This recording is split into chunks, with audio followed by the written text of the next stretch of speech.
Hello guys. तो कैसे हैं आप लोग।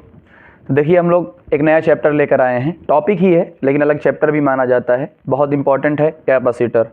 1 वीक के अप्रॉक्स हो गया था, वीडियो नहीं आ पाई थी, उसके लिए सॉरी। और आइंदा कंटिन्यूटी मेंटेन रहेगी, ठीक है ना। तो आइए हम लोग शुरू करते हैं कैपेसिटर। टाइम को वेस्ट नहीं करेंगे, ठीक है ना, टाइम कम है आप लोगों के पास।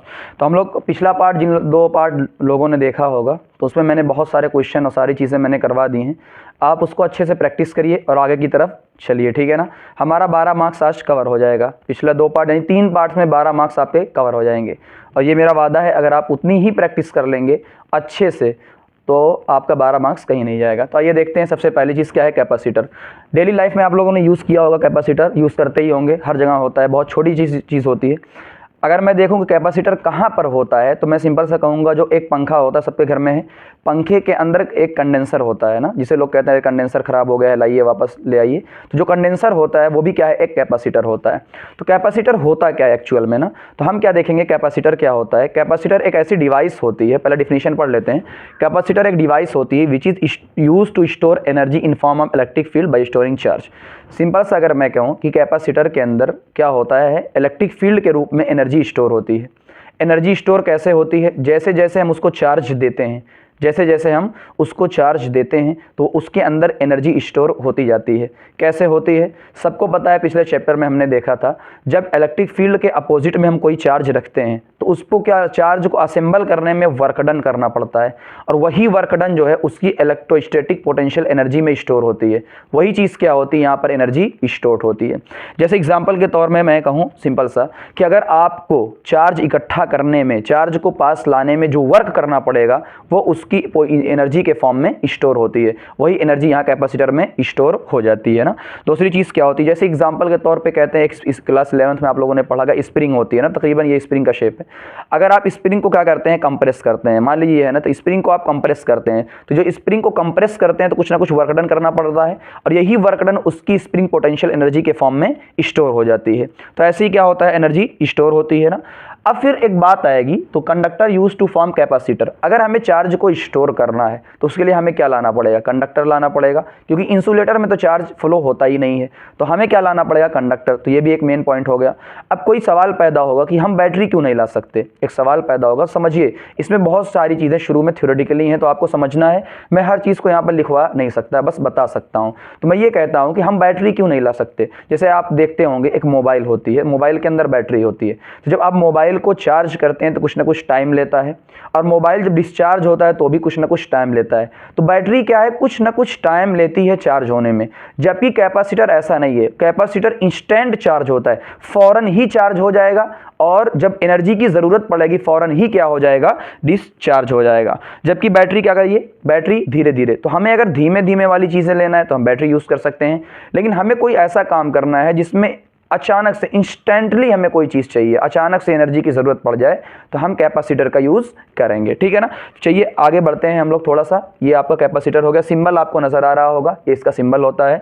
ये मैंने लिखा डाई इलेक्ट्रिक मटेरियल या इंसुलेटर। कई बार आपके चैप्टर में बार बार यूज़ होगा, dielectric constant, dielectric strength, तो मैंने इसको लिख दिया है ना कि क्या होता है। तो मैं कह रहा हूँ डाई इलेक्ट्रिक मटेरियल जो होता है इंसुलेटर होता है, यानी उसके अंदर से कोई भी चार्ज इलेक्ट्रिसिटी फ्लो नहीं होती है। क्यों नहीं फ्लो होती, क्योंकि इसका जो प्लस, एक एटम के अंदर प्लस माइनस होते हैं, तो जिसका इसका एटम का प्लस और माइनस जो होता है ये टाइटली बाउंडेड होता है, बहुत ज़्यादा बाउंडेड होता है। तो अगर प्लस माइनस बाउंडेड है, कोई नेट चार्ज इस पर आएगा नहीं, अंदर से देखो पूरा बाउंडेड है।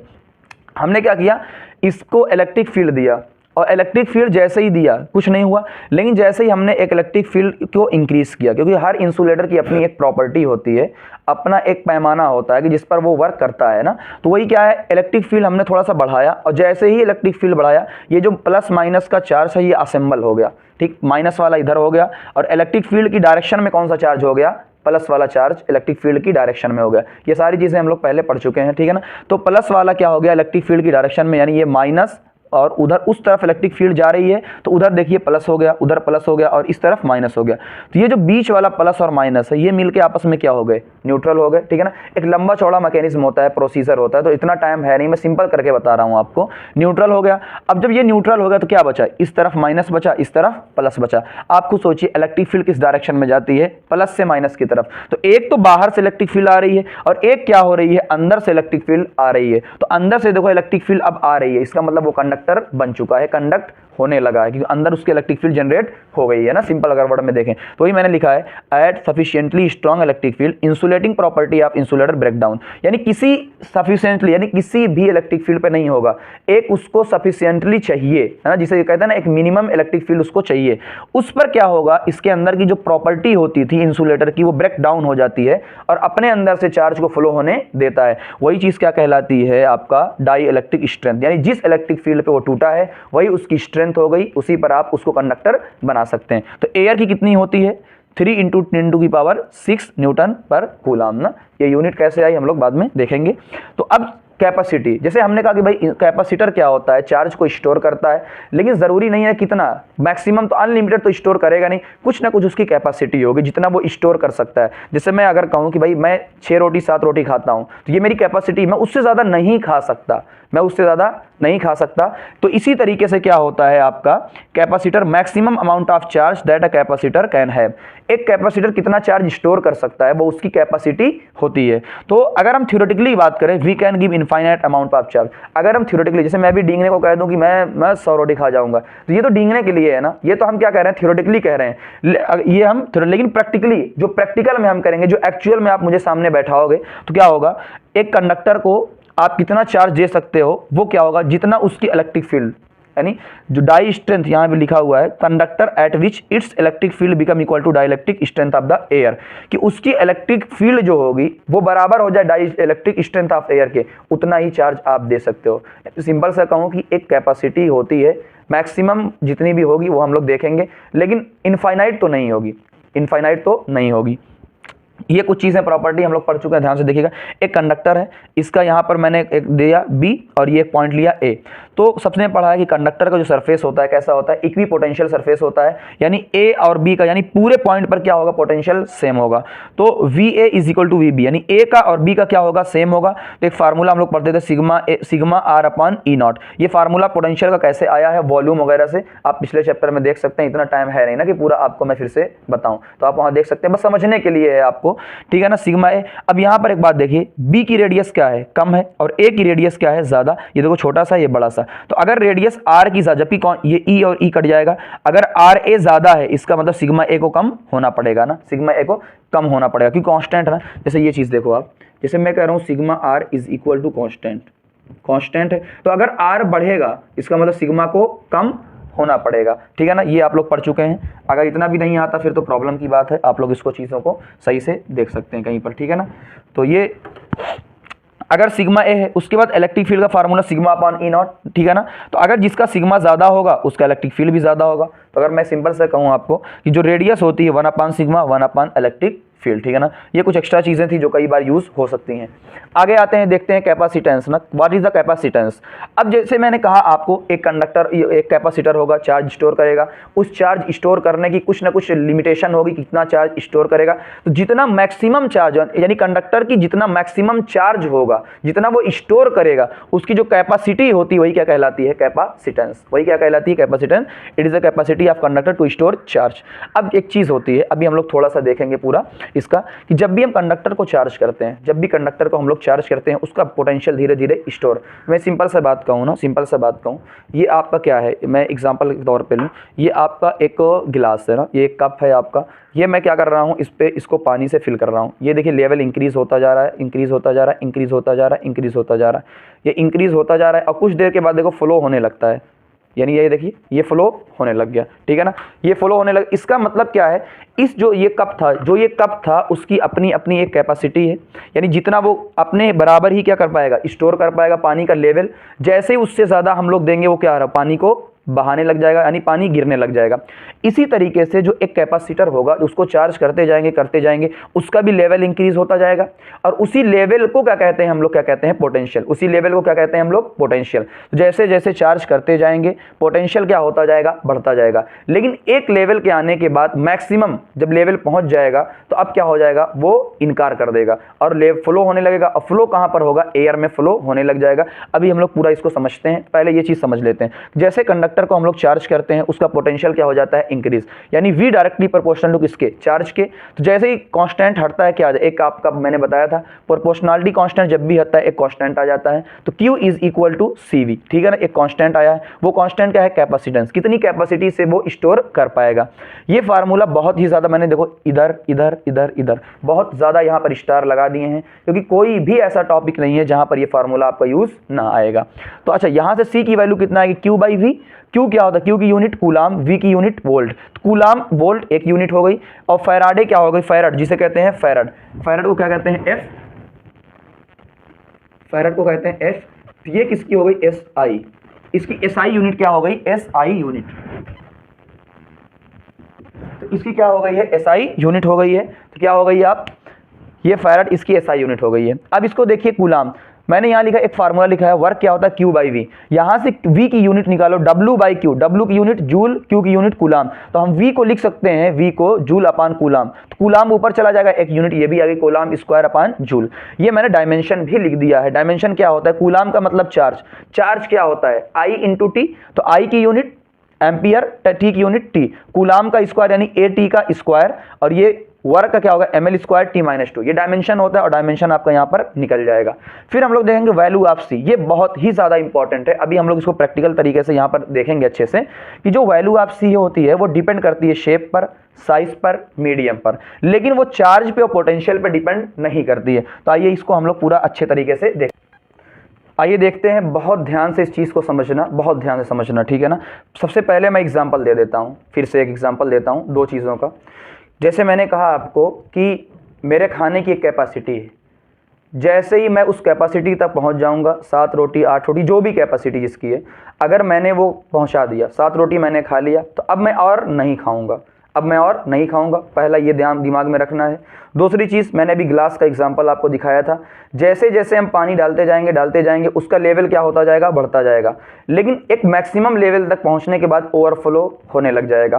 तो ये मैंने आपको दो चीज़ें दिमाग में रखना, सारी चीज़ें क्लियर हो जाएंगी। ये मैंने आपके सामने एक प्लेट लिया, एक कंडक्टर लिया, क्या ये एक चार्ज स्टोर करेगा? हाँ बिल्कुल चार्ज स्टोर करेगा। तो मैंने, अच्छा इसकी एक कैपेसिटी होगी, तो मैंने माना कि मैंने इसको प्लस क्यू चार्ज दिया, इसको मैंने चार्ज दिया प्लस क्यू, तो इस पर भी क्या आ जाएगा, प्लस क्यू।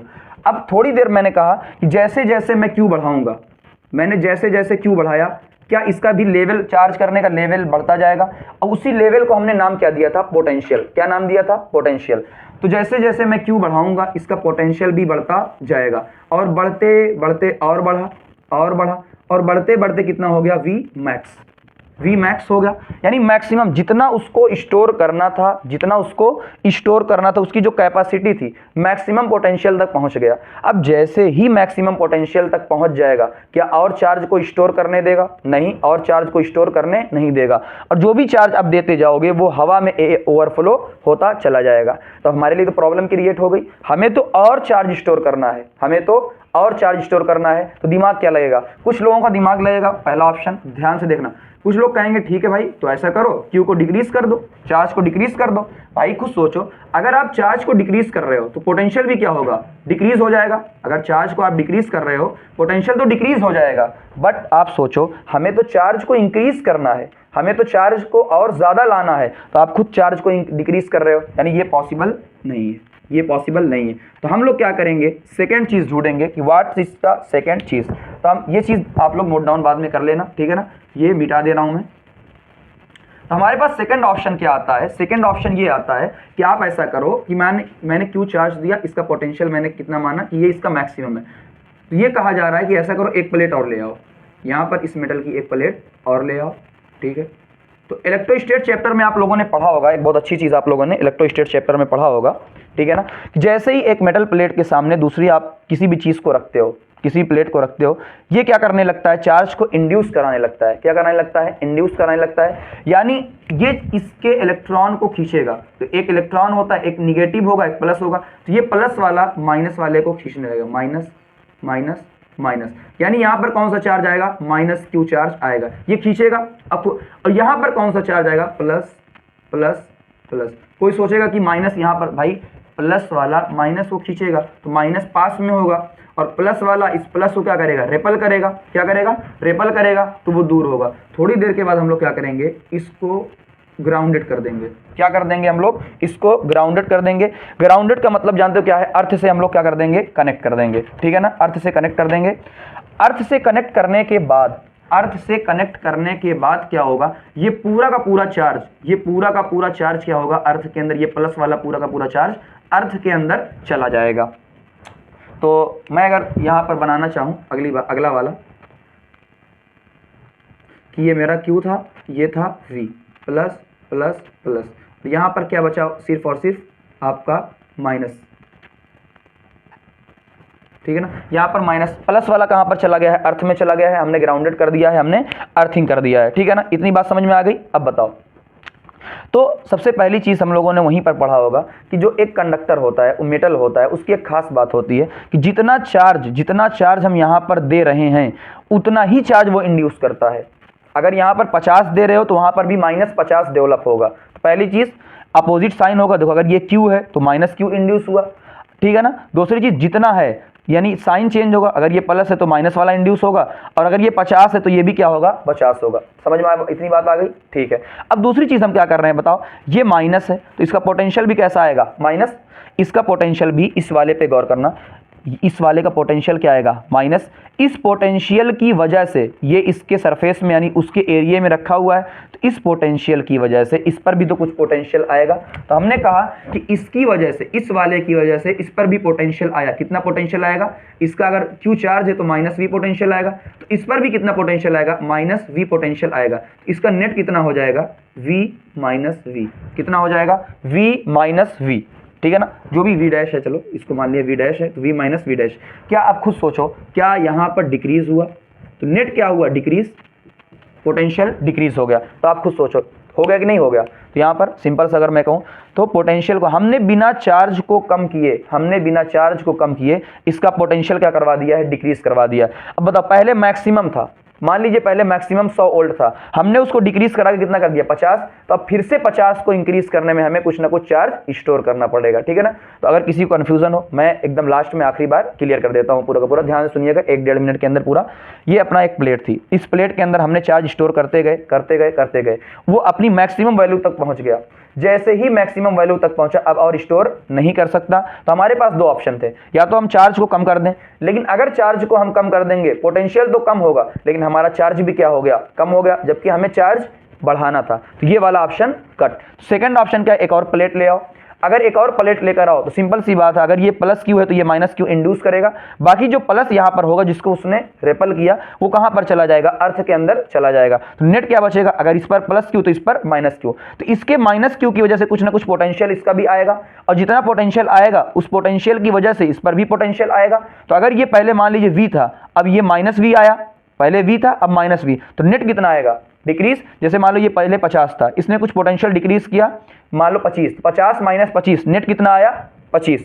तो मैंने कहा कि जो है सिंपल सी बात है, मैं एग्जांपल देता हूँ, पहले कितना था 50 वोल्ट, लेकिन कुछ देर के बाद क्या आया है, 50 में से कुछ ना कुछ मान लीजिए 25 घटा है पहले, ठीक है ना। अब कितना बचा है, 25। अब खुद सोचो मैक्सिमम वैल्यू कितनी थी, ये इसकी मैक्सिमम वैल्यू है। तो अब 25 से 50 जाने में, ध्यान समझना, अब 25 से 50 जाने में कुछ ना कुछ चार्ज देना पड़ेगा। तो जितना चार्ज देना पड़ेगा, क्या हमने बिना चार्ज को कम किए चार्ज को बढ़वा दिया है, बिल्कुल बढ़वा दिया है। तो अब देखो, पहले जो स्टोर चार्ज Q था, अब थोड़ा सा चार्ज को हमने और बढ़ा दिया है। तो ये कुछ चीज़ें थी, अगर ना समझ में आया तो कमेंट करिएगा, मैं फिर से इसको बना दूंगा।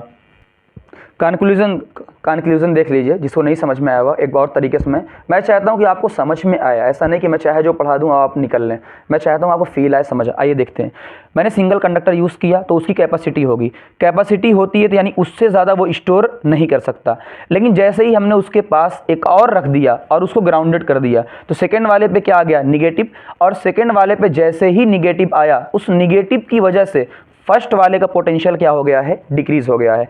जैसे ही फर्स्ट वाले का पोटेंशियल डिक्रीज हो गया है, यानी पहले 50 था अब 25 हो गया है, तो बताओ उसको 25 से 50 फिर से करना है, तो और जैसे ही 25 से 50 करना है यानी कुछ ना कुछ चार्ज देना पड़ेगा। अब और चार्ज आएगा, देखो अब और चार्ज को वो स्टोर कर सकता है यानी उसकी कैपेसिटी इंक्रीज हो गई है। तो हमने बिना चार्ज किए यानी बिना चार्ज को कम की कैपेसिटी इंक्रीज कर दी है। तो सेकंड प्लेट का क्या है, कैसे हम लोग क्या करेंगे, यूज ऑफ सेकंड प्लेट क्या है, फर्स्ट वाले का वी डिक्रीज करना। तो ये अब समझ में आपको अच्छे से आ गया होगा, ठीक है ना।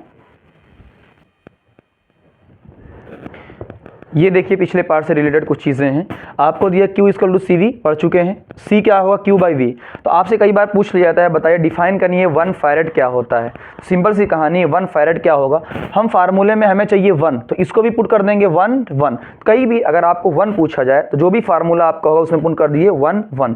तो हमने Q को पुट कर दिया 1 कूलाम, V को पुट कर दिया 1 वोल्ट। अगर इसको हिंदी में अच्छे से समझना चाहे तो मैंने क्या लिखा है, किसी भी कंडक्टर को, कोई भी आपके पास कंडक्टर है, आपने 1 कूलाम उसको चार्ज दिया, अगर 1 कूलाम चार्ज देने से उसका जो पोटेंशियल है वो 1 वोल्ट बढ़ गया तो उसकी कैपेसिटी कितनी मानी जाएगी, 1 फैरेड मानी जाएगी, ठीक है ना। ठीक, ये क्वेश्चन देखिए कई बार पैटर्न पे आ जाता है, हर टाइप के एक ही यानी जितने भी चैप्टर है ना इस टाइप के क्वेश्चन जरूर उसमें होते हैं। देखिए आपको ग्राफ दिया है, V और Q का आपको ग्राफ दिया है, आपको बताना है कि बताइए A और B में किसका कैपेसिटी या कैपेसिटेंस ज़्यादा है। तो हम लोग कैसे निकालेंगे, simple Q equal to CV। तो कभी भी जब ग्राफ दिया हो ना आपको स्लोप निकालना चाहिए। क्या निकालना चाहिए दिमाग में, स्लोप। हमेशा इस टाइप के ग्राफ में हमेशा पूरी फिजिक्स में स्लोप निकाला जाता है। स्लोप क्या होता है, tan थीटा। tan थीटा क्या होता है, परपेंडिकुलर बाई बेस। तो परपेंडिकुलर क्या है V, बेस क्या है Q, V बाई Q। तो इस फार्मूले में जब देखेंगे V बाई Q क्या बचेगा, 1/c। आप फार्मूले को निकाल सकते हैं, V बाई Q की वैल्यू क्या आएगी यहाँ से 1/c, यानी जो हमारा स्लोप आया है 1/c के आया है, यानी जिसका स्लोप ज्यादा होगा उसका C क्या होगा, कम होगा। तो आप खुद देखिए ये B है, इसका एंगल कम है, इसका मतलब इसका स्लोप कम है, और जिसका स्लोप कम होगा उसका C क्या होगा, ज्यादा होगा, पहले ही देख चुके हैं। इस वाले में देखेंगे सेम वही चीज है, लोग धोखा खा जाएंगे। इस बार क्या हुआ है, यहां पर V था, मैंने यहां पर Q कर दिया है। तो इन चीजों का आपको ध्यान देना है, तो रटना नहीं है कि स्लोप क्या आएगा 1/c के बराबर आएगा, ऐसा नहीं, आप निकाल के देखिए उन चीजों को। तो हमने क्या निकाला, स्लोप tan थीटा यानी परपेंडिकुलर बाई बेस। अब परपेंडिकुलर क्या है Q, बेस क्या है V, Q बाई V। तो फार्मूले में देखिए Q बाई V क्या आएगा C, यानी अब slope directly proportional to C है। तो ये निकालते हैं, CA कितना आएगा, tan थीटा। थीटा एक गलती और हो सकती है, गलतियों पर ध्यान देना है ना, गलतियों पर ध्यान देना है। तो यहां पर देखिए B का एंगल कितना है 30, तो B का एंगल हमने ले लिया 30, लेकिन A का एंगल कुछ लोग 30 ले लेंगे। भाई गलती मत करो, ये जो 30 है ना ये B से है, हमें कहां से लेना होता है, हॉरिजॉन्टल से। तो हॉरिजॉन्टल से कितना है 30 प्लस 30 कितना आएगा 60, tan 60 √3 30 1/√3, √3 ऊपर जाएगा 3 √3 इंटू √3 3। तो ये गलतियां जो आपसे हो सकती हैं उन गलतियों को ध्यान दिया करो, ठीक है ना। आगे बढ़ते हैं, ये आपको क्वेश्चन दिया हुआ है, अच्छा क्वेश्चन है। एक न्यूट्रल कंडक्टर है जिसका कैपेसिटेंस आपको दिया है 10 माइक्रोफैरड और उसको चार्ज किया जा रहा है विद रेट ऑफ 15। ध्यान से समझना, ये आपको रेट दिया हो, रेट का मतलब क्या होता है, 1 सेकंड में कितना होगा, टाइम के रेस्पेक्ट में दिया है। Calculate time in which potential of conductor get change by 6 volt, ठीक है ना, पोटेंशियल 2 बार हो गया, ठीक। ध्यान से समझना, इनिशियल चार्ज कितना है 0, इसका मतलब पोटेंशियल भी कितना आएगा 0। डेल्टा वी दिया, यहां पर conductor get change by 6 volt, change दिया है ना, डेल्टा वी आपको दिया 6 वोल्ट। तो शुरू में कितना था 0, अब कितना है 6, यानी फाइनल वाला क्या आएगा 6। यहां आपसे गलती करवाई जा सकती है। बाय द वे मेरा जो इनिशियल था वो 0 ना होकर 1 होता, और आपको क्या दिया हुआ है चेंज बाई 6 वोल्ट। डेल्टा यानी आपका शुरू का 1 है, चेंज कितने का आया है 6 का, इसका मतलब फाइनल कितना हो जाएगा 7 हो जाएगा। चेंज देखना है, ये फाइनल नहीं दिया हुआ है, ये चेंज दिया हुआ है, तो गलतियां नहीं होनी चाहिए ना, क्वेश्चन कुछ भी आ सकता है। तो आपको दिया हुआ है फाइनल कितना आ गया है 6 वोल्ट, तो Q फाइनल कितना है CV फाइनल, C आपको दिया हुआ है, V फाइनल 60। तो हमारा Q फाइनल कितना आया है 60, पहले कितना था 0। अब कुछ सोचिए 15 माइक्रो कूलाम पर सेकेंड, यानी 1 सेकेंड के अंदर कितना चार्ज होता है 15, तो बताइए 60 कितने में हो गए, 4 सेकंड में, तो आंसर कितना आएगा, 4 सेकंड आएगा। अगले टॉपिक की तरफ बढ़ते हैं, आइसोलेटेड स्फेरिकल कंडक्टर। इंपॉर्टेंट चीज है, ध्यान से देखना। इसमें एक आपको क्या दिया हुआ है, एक कंडक्टर दिया हुआ है। सबको पता है जब कंडक्टर पे हम कोई चार्ज देते हैं, कंडक्टर पे जब हम कोई चार्ज देते हैं तो उस पर पोटेंशियल आता है, पोटेंशियल आता है, ठीक है ना। कितना पोटेंशियल आएगा, के क्यू बाई आर। सबको पता है, ये हम लोग पिछले चैप्टर में पढ़ चुके। के क्यू बाई आर हमारे फार्मूले से क्यू इज इक्वल टू क्या होता है, सी वी। बताओ कैपेसिटेंस कितना आएगा, क्यू बाई वी। यहां से आप क्यू की वैल्यू पुट कर, क्यू बाई वी, तो वी की वैल्यू कितना है, के क्यू बाई आर। के क्यू बाई आर हमने पुट कर दिया तो क्यू से क्यू कैंसिल हो जाएगा, हमारा क्या है, आर ऊपर जाएगा, आर बाई के।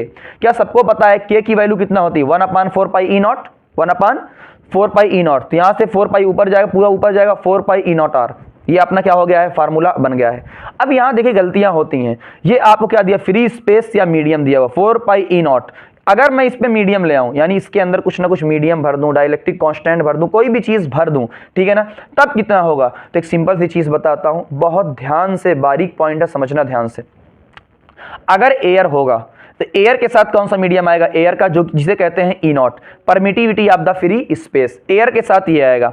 वैल्यू कितनी होती है आपको याद कर लेना है इसको, हालांकि क्वेश्चन में दी होती है बट आपको याद कर लेना है, बाय द वे आपके साथ धोखा हो गया तो ठीक है, हो गया। अगर मीडियम दिया हुआ है, एक ही पॉइंट मेरा पकड़ना, अगर मीडियम दिया हुआ है तो सिंपल क्या करेंगे, मीडियम की आएगी भाई, ई नॉट की जगह क्या आएगा, मीडियम का आएगा। तो कुछ नहीं करना है, ई नॉट के साथ जो भी वैल्यू दी होगी मल्टीप्लाई कर देना, ई नॉट के साथ जो भी वैल्यू आपको मीडियम की दी होगी मल्टीप्लाई कर देना। यहां पर देखो ई आर दिया हुआ है, कोई भी वैल्यू, तो ई नॉट के साथ हमने मल्टीप्लाई कर दिया। ऐसे ही पिछले चैप्टर में आएगा या आगे अभी और आएगा पैरेलल प्लेट कैपेसिटर में। तो एक ही चीज अभी से याद रख लो, बहुत ध्यान से कह रहा हूं, एक ही चीज याद रख लो, जब भी मीडियम की बात आए कि ये मीडियम डाल दिया गया, वो मीडियम डाल दिया गया, ई नॉट के साथ उस मीडियम को मल्टीप्लाई कर दो, ठीक है ना। अब यही पकड़ के चलना है, कुछ नहीं करना, ई नॉट के साथ उसी मीडियम को मल्टीप्लाई। अगर ई नॉट नीचे है तो नीचे मल्टीप्लाई कर दो साथ में, ई नॉट ऊपर है तो ऊपर मल्टीप्लाई कर दो। यानी ई नॉट को और मीडियम वाले को जो ई आर आपको दिया होगा साथ में जोड़ के रखना है, अलग नहीं करना है, बस इतना करना है। जैसे क्या होता है ई आर या के, यानी जिसे कहते हैं, आप लोग कहते होंगे डाइलेक्ट्रिक कांस्टेंट या फिर रिलेटिव परमिटिविटी ना, तो इसकी वैल्यू कितना आती है, E medium upon E not. तो मैंने सिंपल हैक निकाल लिया कि जब भी मीडियम का दिया होगा ई नॉट इंटू ई आर। अब कुछ एयर का कितना होता है, ई आर 1, तो देख लो अगर यहां पर 1 पुट कर दो यही फार्मूला बन जाएगा। हाँ, मीडियम का 1 से ज्यादा होगा, यानी कोई भी मीडियम हम डालेंगे तो 1 से ज्यादा होगा, इसका मतलब ये वैल्यू थोड़ी सी बढ़ जाएगी, ठीक है ना। और मेटल का इनफाइनाइट होता है, ये आपको ध्यान देना। फिर से मैं एक बार आपसे कह रहा हूं, जब भी मीडियम आपसे देगा कि मीडियम हमने डाल दिया है, डाइलेक्ट्रिक कांस्टेंट डाल दिया है, ई नॉट के साथ मल्टीप्लाई कर दो, बस। इस यहां से क्या आ गया, see directly proportional to are. जैसे जैसे रेडियस बढ़ाते जाएंगे कैपेसिटेंस क्या होता जाएगा, बढ़ता जाएगा। लेकिन हम इसका प्रैक्टिकल यूज नहीं कर सकते। मैं एक रीजन बताता हूं, मान लीजिए हमारी जो डिवाइस है, एग्जांपल के तौर पे मैं लेता हूं, ये मेरा टैब है ना, ये मेरा टैब है, ये जो मेरी डिवाइस है, मान लीजिए इसके अंदर, मान लीजिए कोई एग्जांपल दे रहा हूं, मान लीजिए इसके अंदर कोई कैपेसिटर लगा है, आप कह रहे हो कि उसकी कैपेसिटी हमें बढ़ानी है तो उसकी रेडियस बढ़ा दो। खुद सोचो, डिवाइस है इतनी बड़ी, आप इतना बड़ा सर लेकर आ रहे हो क्या, रेडियस का कैपेसिटर, तो ये कोई प्रैक्टिकल चीज है नहीं, प्रैक्टिकल चीज नहीं है। तो अलग चीजें हम लोग यूज करेंगे ना, तो ये बस लिखने के लिए होता है, ठीक है ना। ठीक, अर्थ कितना, अर्थ की रेडियस हमको पता है, तो अर्थ का कैपेसिटेंस हम लोग निकाल लेंगे इसी फार्मूले से, 4 पाई ई नॉट आर। तो वैल्यू हमने पुट किया, कितना आया, 711 इंटू 10⁻⁻6, यानी 711 माइक्रोफैराड। कितना आया, माइक्रोफैराड। कुछ लोग कहेंगे ये तो -6 बहुत कम है। भाई फैराड जिस यूनिट में नापते हैं ना, उसके अकॉर्डिंग ये बहुत बड़ी यूनिट है। जैसे मैं कहूँ, क्या 1 ग्राम की कोई वैल्यू है, 1 ग्राम की कोई वैल्यू है नहीं, आज के जमाने में 1 ग्राम की क्या वैल्यू है, कुछ नहीं है, ऐसे फेंका पड़ा रहता है। लेकिन उसी 1 ग्राम सोने की वैल्यू है, सबको पता भाई 1 ग्राम सोना तकरीबन 5,500 रुपए का आता है। तो 1 ग्राम सोने की वैल्यू है ना, तो हम किस टर्म में किसी चीज को नापते हैं उसकी वैल्यू होती है। तो फैराड में नापते हैं तो 711 माइक्रोफैराड अर्थ के लिए बहुत ज्यादा है, वो बहुत ज्यादा है, इस चीज से हम समझ सकते हैं। तो ये आ गया, दोनों तरीके से मैंने ये मेथड 2 लिख दिया है। आर बाई के, आर की वैल्यू दी है, के की वैल्यू भी होती है, तो कहीं से भी हम निकाल सकते हैं। लेकिन प्रैक्टिकली क्या होता है, प्रैक्टिकली अर्थ का जो कैपेसिटेंस होता है वो बहुत ज्यादा होता है, इनफाइनाइट होता है। तो ये थ्योरेटिकल हो गया, ये प्रैक्टिकल हो गया, ठीक है ना, बहुत ज्यादा होता है। ये कुछ चीजें हैं, मिली -3, माइक्रो -6, नैनो -9, पिको -12, ये कुछ चीजें हैं आपको ध्यान देनी है। बहुत आराम से हम लोग चल रहे हैं ताकि हमें कोई भी एक्स्ट्रा चीजें और ना पढ़नी पड़े।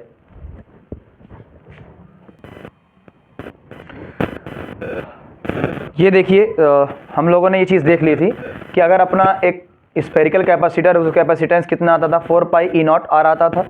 अब थोड़ा सा ये एक्स्ट्रा पॉइंट है लेकिन मैं लिख दे रहा हूँ कि चांसेस में भी कुछ भी हो सकता है। अगर दो स्फेयर ले लिया है ना, एक छोटा एक बड़ा, दो स्फेयर है यानी जिसे कहते हैं ग्राउंडेड, अंदर क्या कर दिया हम लोगों ने, दो स्फेरिकल ले लिया है कैपेसिटर, तो इसकी वैल्यू कितना आएगी, सी इक्वल टू, यहाँ देखो 4 pi E naught 4 pi E naught R, radius पहले एक रेडियस थी अब दो रेडियस है, दोनों रेडियस को मल्टीप्लाई कर देंगे और दोनों रेडियस को नीचे क्या कर देंगे, डिफरेंस कर देंगे। तो सिंपल सा है, आपको डायरेक्ट क्या रख लेना है, याद रख लेना है ये। और मैंने क्या लिखा है, या तो ऐसा हो या तो बाहर वाले को ग्राउंडेड कर दिया हो, यानी या तो सिंपल हो ऐसे एक अंदर एक बाहर, या फिर हम क्या कर रहे हैं, बाहर वाले को हमने क्या कर दिया, ग्राउंडेड कर दिया है, यानी इसका पोटेंशियल हमने क्या कर दिया है, 0। तो बस ये आप याद रख लीजिएगा। आइए देखते हैं पैरेलल प्लेट कैपेसिटर। आपने जब भी पीवाईक्यू अगर जिसने सॉल्व किया होगा, बहुत ही ज्यादा क्वेश्चन आते हैं पीपीसी से, पैरेलल प्लेट कैपेसिटर से। इसका पूरा का पूरा अपना एक डेरिवेशन होता है, लेकिन उसकी जरूरत नहीं है। जितना मैंने देखा क्वेश्चन आते हैं, डायरेक्ट वैल्यूज पूछी जाती हैं, तो डेरिवेशन की ज़रूरत नहीं है, बहुत लंबा चौड़ा बहुत सारी चीज़ें होती हैं, हम सिंपल सी चीज़ें देखते हुए चलेंगे। तो ये चीज़ हम पहले ही देख चुके हैं कि एक कैपेसिटर अपना है, एक कंडक्टर है, जो भी एक अगर अकेला है उसका चार्ज कितना होता है, Q, पोटेंशियल V, कैपेसिटेंस आ जाएगा Q बाई V। लेकिन जैसे ही उसके पास एक और अनचार्ज कैपेसिटर को हम लोग रखते हैं, अनचार्ज प्लेट को, तो मैंने लिख दिया ये अनचार्ज है, लेकिन इंडक्शन की वजह से प्लस माइनस आता था, सब लोग जानते हैं, और ये बाहर वाले को हम ग्राउंडेड कर देते थे, तो क्या होता था, इसका पोटेंशियल कम हो जाता था, और जैसे ही पोटेंशियल कम हो जाता था हम और चार्ज स्टोर कर सकते थे, यानी हमने पोटेंशियल को कम करके उसकी कैपेसिटी को, और कैपेसिटी क्या होती थी, सी, कैपेसिटेंस, कैपेसिटेंस को हमने क्या कर दिया है, इंक्रीज कर दिया। यहां तक बात हो चुकी थी। आइए देखते हैं, एक अपना Q है, एक माइनस Q है, यही देखो, ये प्लस Q, ये माइनस Q। सबसे पहले हम लोग पिछले चैप्टर में निकाल चुके थे कि इसके बीच में इलेक्ट्रिक फील्ड कितनी आएगी, ठीक है ना। तो बाहर 0 आती थी, बाहर 0 आती थी। खुद सोचिए जरा, इस पॉइंट P पर, यानी उसके इनसाइड पॉइंट पर प्लस की वजह से रिपल, तो प्लस की वजह से इलेक्ट्रिक फील्ड उससे दूर आएगी, तो प्लस Q से दूर जा रही है, लेकिन माइनस Q की वजह से पास आ रही है। तो बताइए क्या दोनों सेम डायरेक्शन में है, तो P पॉइंट पर इलेक्ट्रिक फील्ड कितना आएगी, प्लस की वजह से और माइनस की वजह से।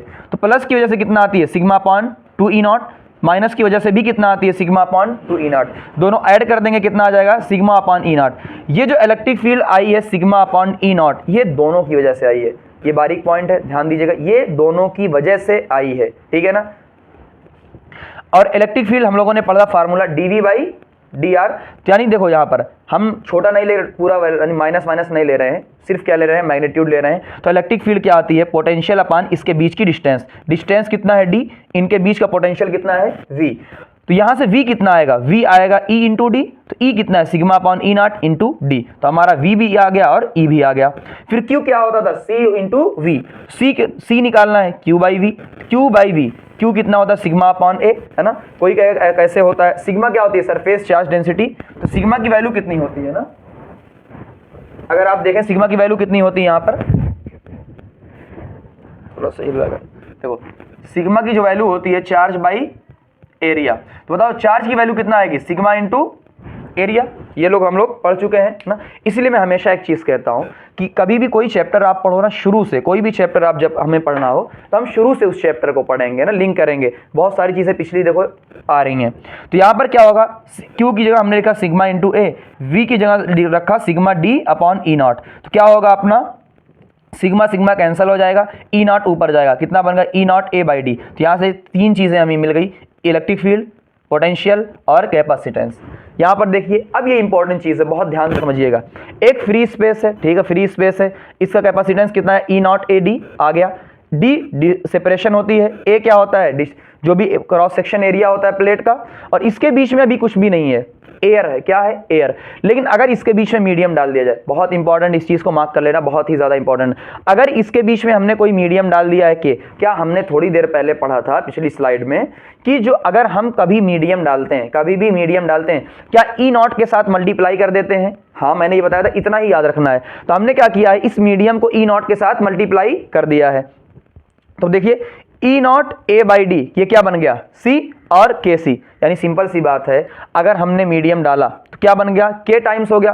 और मैंने वहां एक चीज लिखी थी, जो मीडियम होता है उसका जो के होता है एक से ज्यादा आता है, क्या आता है, एक से ज्यादा आता है। इसका मतलब जो सी डैश होगा, नया वाला जो सी होगा, वो एयर वाले से ज्यादा होगा, ठीक है ना। तो मैं अगर सिंपल सा हैक पॉइंट आपको बताऊं, क्या होगा, अगर हमने मीडियम डाला, मीडियम 5 गुना है, तो सी भी 5 गुना हो जाएगा, मीडियम 10 गुना है तो वो भी 10 गुना हो जाएगा। तो जो भी के की वैल्यू होगी के से मल्टीप्लाई कर देंगे। तो अच्छे से इस चीज़ को याद रख लीजिएगा, वेरी वेरी वेरी इंपॉर्टेंट ये चीज़ है, ठीक है ना। आइए फोर्स देखते हैं, क्या देखते हैं हम लोग, फोर्स, ठीक है ना। अभी एक चीज़ बची हुई, ये फोर्स है, ध्यान से सुनिएगा, हम सेकेंड पॉइंट पे निकाल रहे हैं, बहुत ध्यान से सुनिएगा।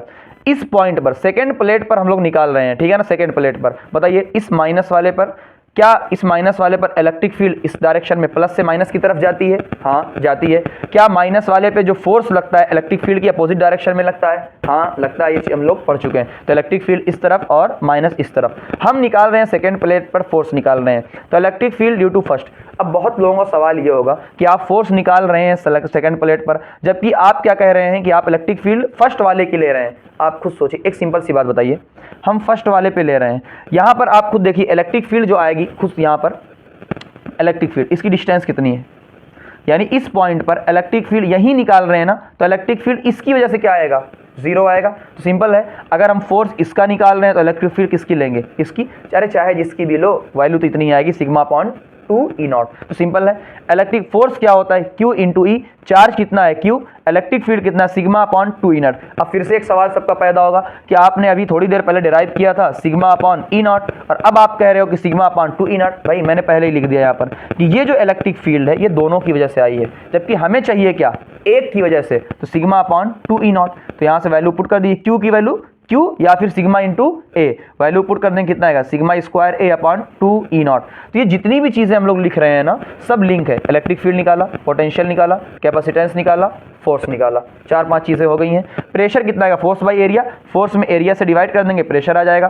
क्लास 11th में क्या था? एक सोप बबल, सबने देखा हो क्लास 11th में, जिसने पढ़ा हो, सोप बबल होता था, उसके अंदर कुछ प्रेशर आता था, वो कितना था? 4T/R। तो मैंने बस जानकारी के लिए लिख दिया है कि बाई द वे, हालांकि पॉसिबल नहीं, लेकिन फिर भी अगर दिमाग घूम गया, रिलेट कर दिया तो क्या होगा? तो T क्या होता है? टेंशन। तो इस प्रेशर को उस प्रेशर से इक्वल कर देंगे, रिलेट कर देंगे। Energy stored in a capacitor, तो ये एक डेरिवेशन होता है, जरूरत नहीं है, डायरेक्ट फार्मूला आपको याद रखना है। सुनो, एक फार्मूला कोई सा भी याद रख लो। एग्जांपल के तौर पे सबसे ज़्यादा यूज होने वाला फार्मूला ये है, half CV², Q is equal to CV। तो बताइए आप क्या करेंगे ना, जिसे मैंने कहा CV² है, तो अगर V को पुट कर देंगे Q/C, ये फार्मूला आ जाएगा, और पुट कर देंगे ये फार्मूला आ जाएगा। यानी सारा फार्मूला क्या? इंटरचेंज। Q की वैल्यू, कभी Q की वैल्यू पुट कर दीजिए, कभी C की वैल्यू पुट कर दीजिए, कभी V की वैल्यू पुट कर दीजिए, तो आपका सारा फार्मूला निकल जाए। जैसे ये है Q²/C, तो हमने Q की वैल्यू पुट कर दिया CV, तो बताइए CV² V² upon C cancel हो जाएगा, CV²। यहाँ पर फिर V की वैल्यू पुट कर देंगे, ये फार्मूला आ जाएगा। क्वेश्चन में आपको क्या दिया है उसके अकॉर्डिंग हम लोग पुट कर देंगे वैल्यू, ठीक है। हाफ CV², मैंने ये वैल्यू ले लिया, हाफ CV², सबसे ज्यादा यूज होने वाला हाफ CV² ही होगा, देख लीजिएगा ना, हाफ CV²। C की वैल्यू हमने पुट कर दिया E0A/D पुट कर दिया, और V की वैल्यू यहां से पुट कर दिया, देखो V की वैल्यू यहां से पुट कर दिया, V क्या होगा? E इंटू डी, V क्या होगा? E into D. तो V की वैल्यू पुट कर दिया E इंटू डी, तो ED² हो गया। तो यहां से क्या निकल कर आया? आप देखेंगे कि एक D से एक D कैंसिल हो जाएगा, half E0E² A into D, ये अपना फार्मूला बन गया। तो एक फार्मूला ये भी बन गया। कई बार ये क्वेश्चन डायरेक्ट इस फॉर्म में पूछा जा सकता है, तो सारी चीजें आप डिराइव कर सकते हो। दूसरी चीज, पर यूनिट वॉल्यूम, कई बार पूछा जाता है एनर्जी डेंसिटी। क्या डेंसिटी? मास बाई वॉल्यूम होती है, लेकिन यहाँ पर एनर्जी की डेंसिटी है, यानी एनर्जी बाई वॉल्यूम। एक वॉल्यूम में कितनी एनर्जी स्टोर होगी बाई वॉल्यूम। तो जो हमारी एनर्जी आई है इसको वॉल्यूम से डिवाइड कर दीजिए, और वॉल्यूम क्या होता है? Area into D.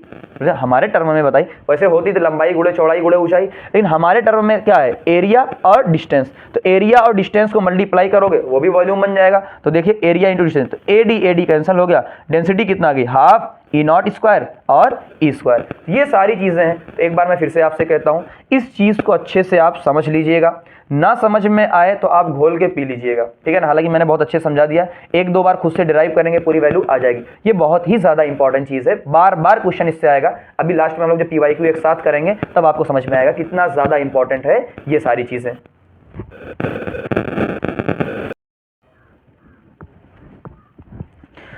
आइए देखते हैं हम लोग अगला टॉपिक, बहुत ही इंपॉर्टेंट है, dielectric material inside capacitor. हम लोगों ने डाई इलेक्ट्रिक के बारे में पहले ही देख लिया था, मैंने बताया था ना, डाई इलेक्ट्रिक एकदम शुरू में बताया था। डाई इलेक्ट्रिक क्या होता है? इंसुलेटर होता है ना, उसके अंदर चार्ज फ्लो नहीं होता है, लेकिन जैसे ही हम इलेक्ट्रिक फील्ड को ज़्यादा करते हैं तो उसके अंदर क्या होता है? टूट जाता है, और वो इंड्यूस हो जाता है क्या? इलेक्ट्रिक फील्ड इंड्यूस हो जाता है अपोजिट डायरेक्शन में। वही चीज़ देखते हैं। ये आपकी दो पैरेलल प्लेट कैपेसिटर है, एक प्लस वाला एक माइनस वाला। तो प्लस से माइनस की तरफ अंदर इलेक्ट्रिक फील्ड जाती है, हाँ जाती है, ई नॉट। तो उसका फार्मूला क्या, सिग्मा बाई ई नॉट, हम लोगों ने ऑलरेडी देख चुके हैं पिछले पार्ट में। अब ये मटेरियल मैंने अंदर डाल दिया है और मैंने आपको बताया ये अगर ये प्लस है तो ये माइनस इंड्यूस हुआ होगा, और अगर ये माइनस इंड्यूस हुआ होगा तो इधर प्लस। दोनों तरफ देख सकते हैं, इधर प्लस तो इधर माइनस तो इधर प्लस। ये ऑलरेडी हम शुरू में देख चुके हैं। क्या इस प्लस यानी ये जो अंदर है स्लैब है डाइलेक्ट्रिक का, इसका कांस्टेंट क्या है के। तो प्लस से माइनस की तरफ, इसका प्लस इधर है इसका माइनस इधर है, तो प्लस से माइनस की तरफ क्या होगी, इलेक्ट्रिक फील्ड इंड्यूस होगी। उसका क्या आएगा फार्मूला, मैंने बताया था सिग्मा अपॉन ई नॉट है। तो अगर कोई भी मटेरियल आ जाएगा तो ई नॉट के साथ उसको मल्टीप्लाई कर देना। तो यहां पर वही देखो हम कर रहे हैं कि इसकी इलेक्ट्रिक फील्ड कितना आएगी, के ई नॉट। के इसका दिया हुआ है मटेरियल, के ई नॉट हो जाएगा। तो ई नॉट बाई के हो गया। देखो ये सिग्मा बाई ई नॉट क्या हो जाएगा अपना, सिग्मा बाई ई नॉट, ये इस वाला ई नॉट हो गया। तो इन दोनों फर्क देना, ये इलेक्ट्रिक फील्ड वाला है, ये परमिटिविटी वाला है ना, दोनों में डिफरेंस आप समझना। ई नॉट बाई के मैंने पहले ही बताया था, जो मटेरियल होता है कोई भी मटेरियल एक से ज्यादा होगा, तो के अगर एक से ज्यादा होगा इसका मतलब क्या, जो ई आएगा वो ई नॉट से कम आएगा, ई नॉट से कम, यानी अंदर जो इंड्यूस हुआ है वो बाहर वाले से तो कम होगा। ठीक है ना, इतनी बात हो गई।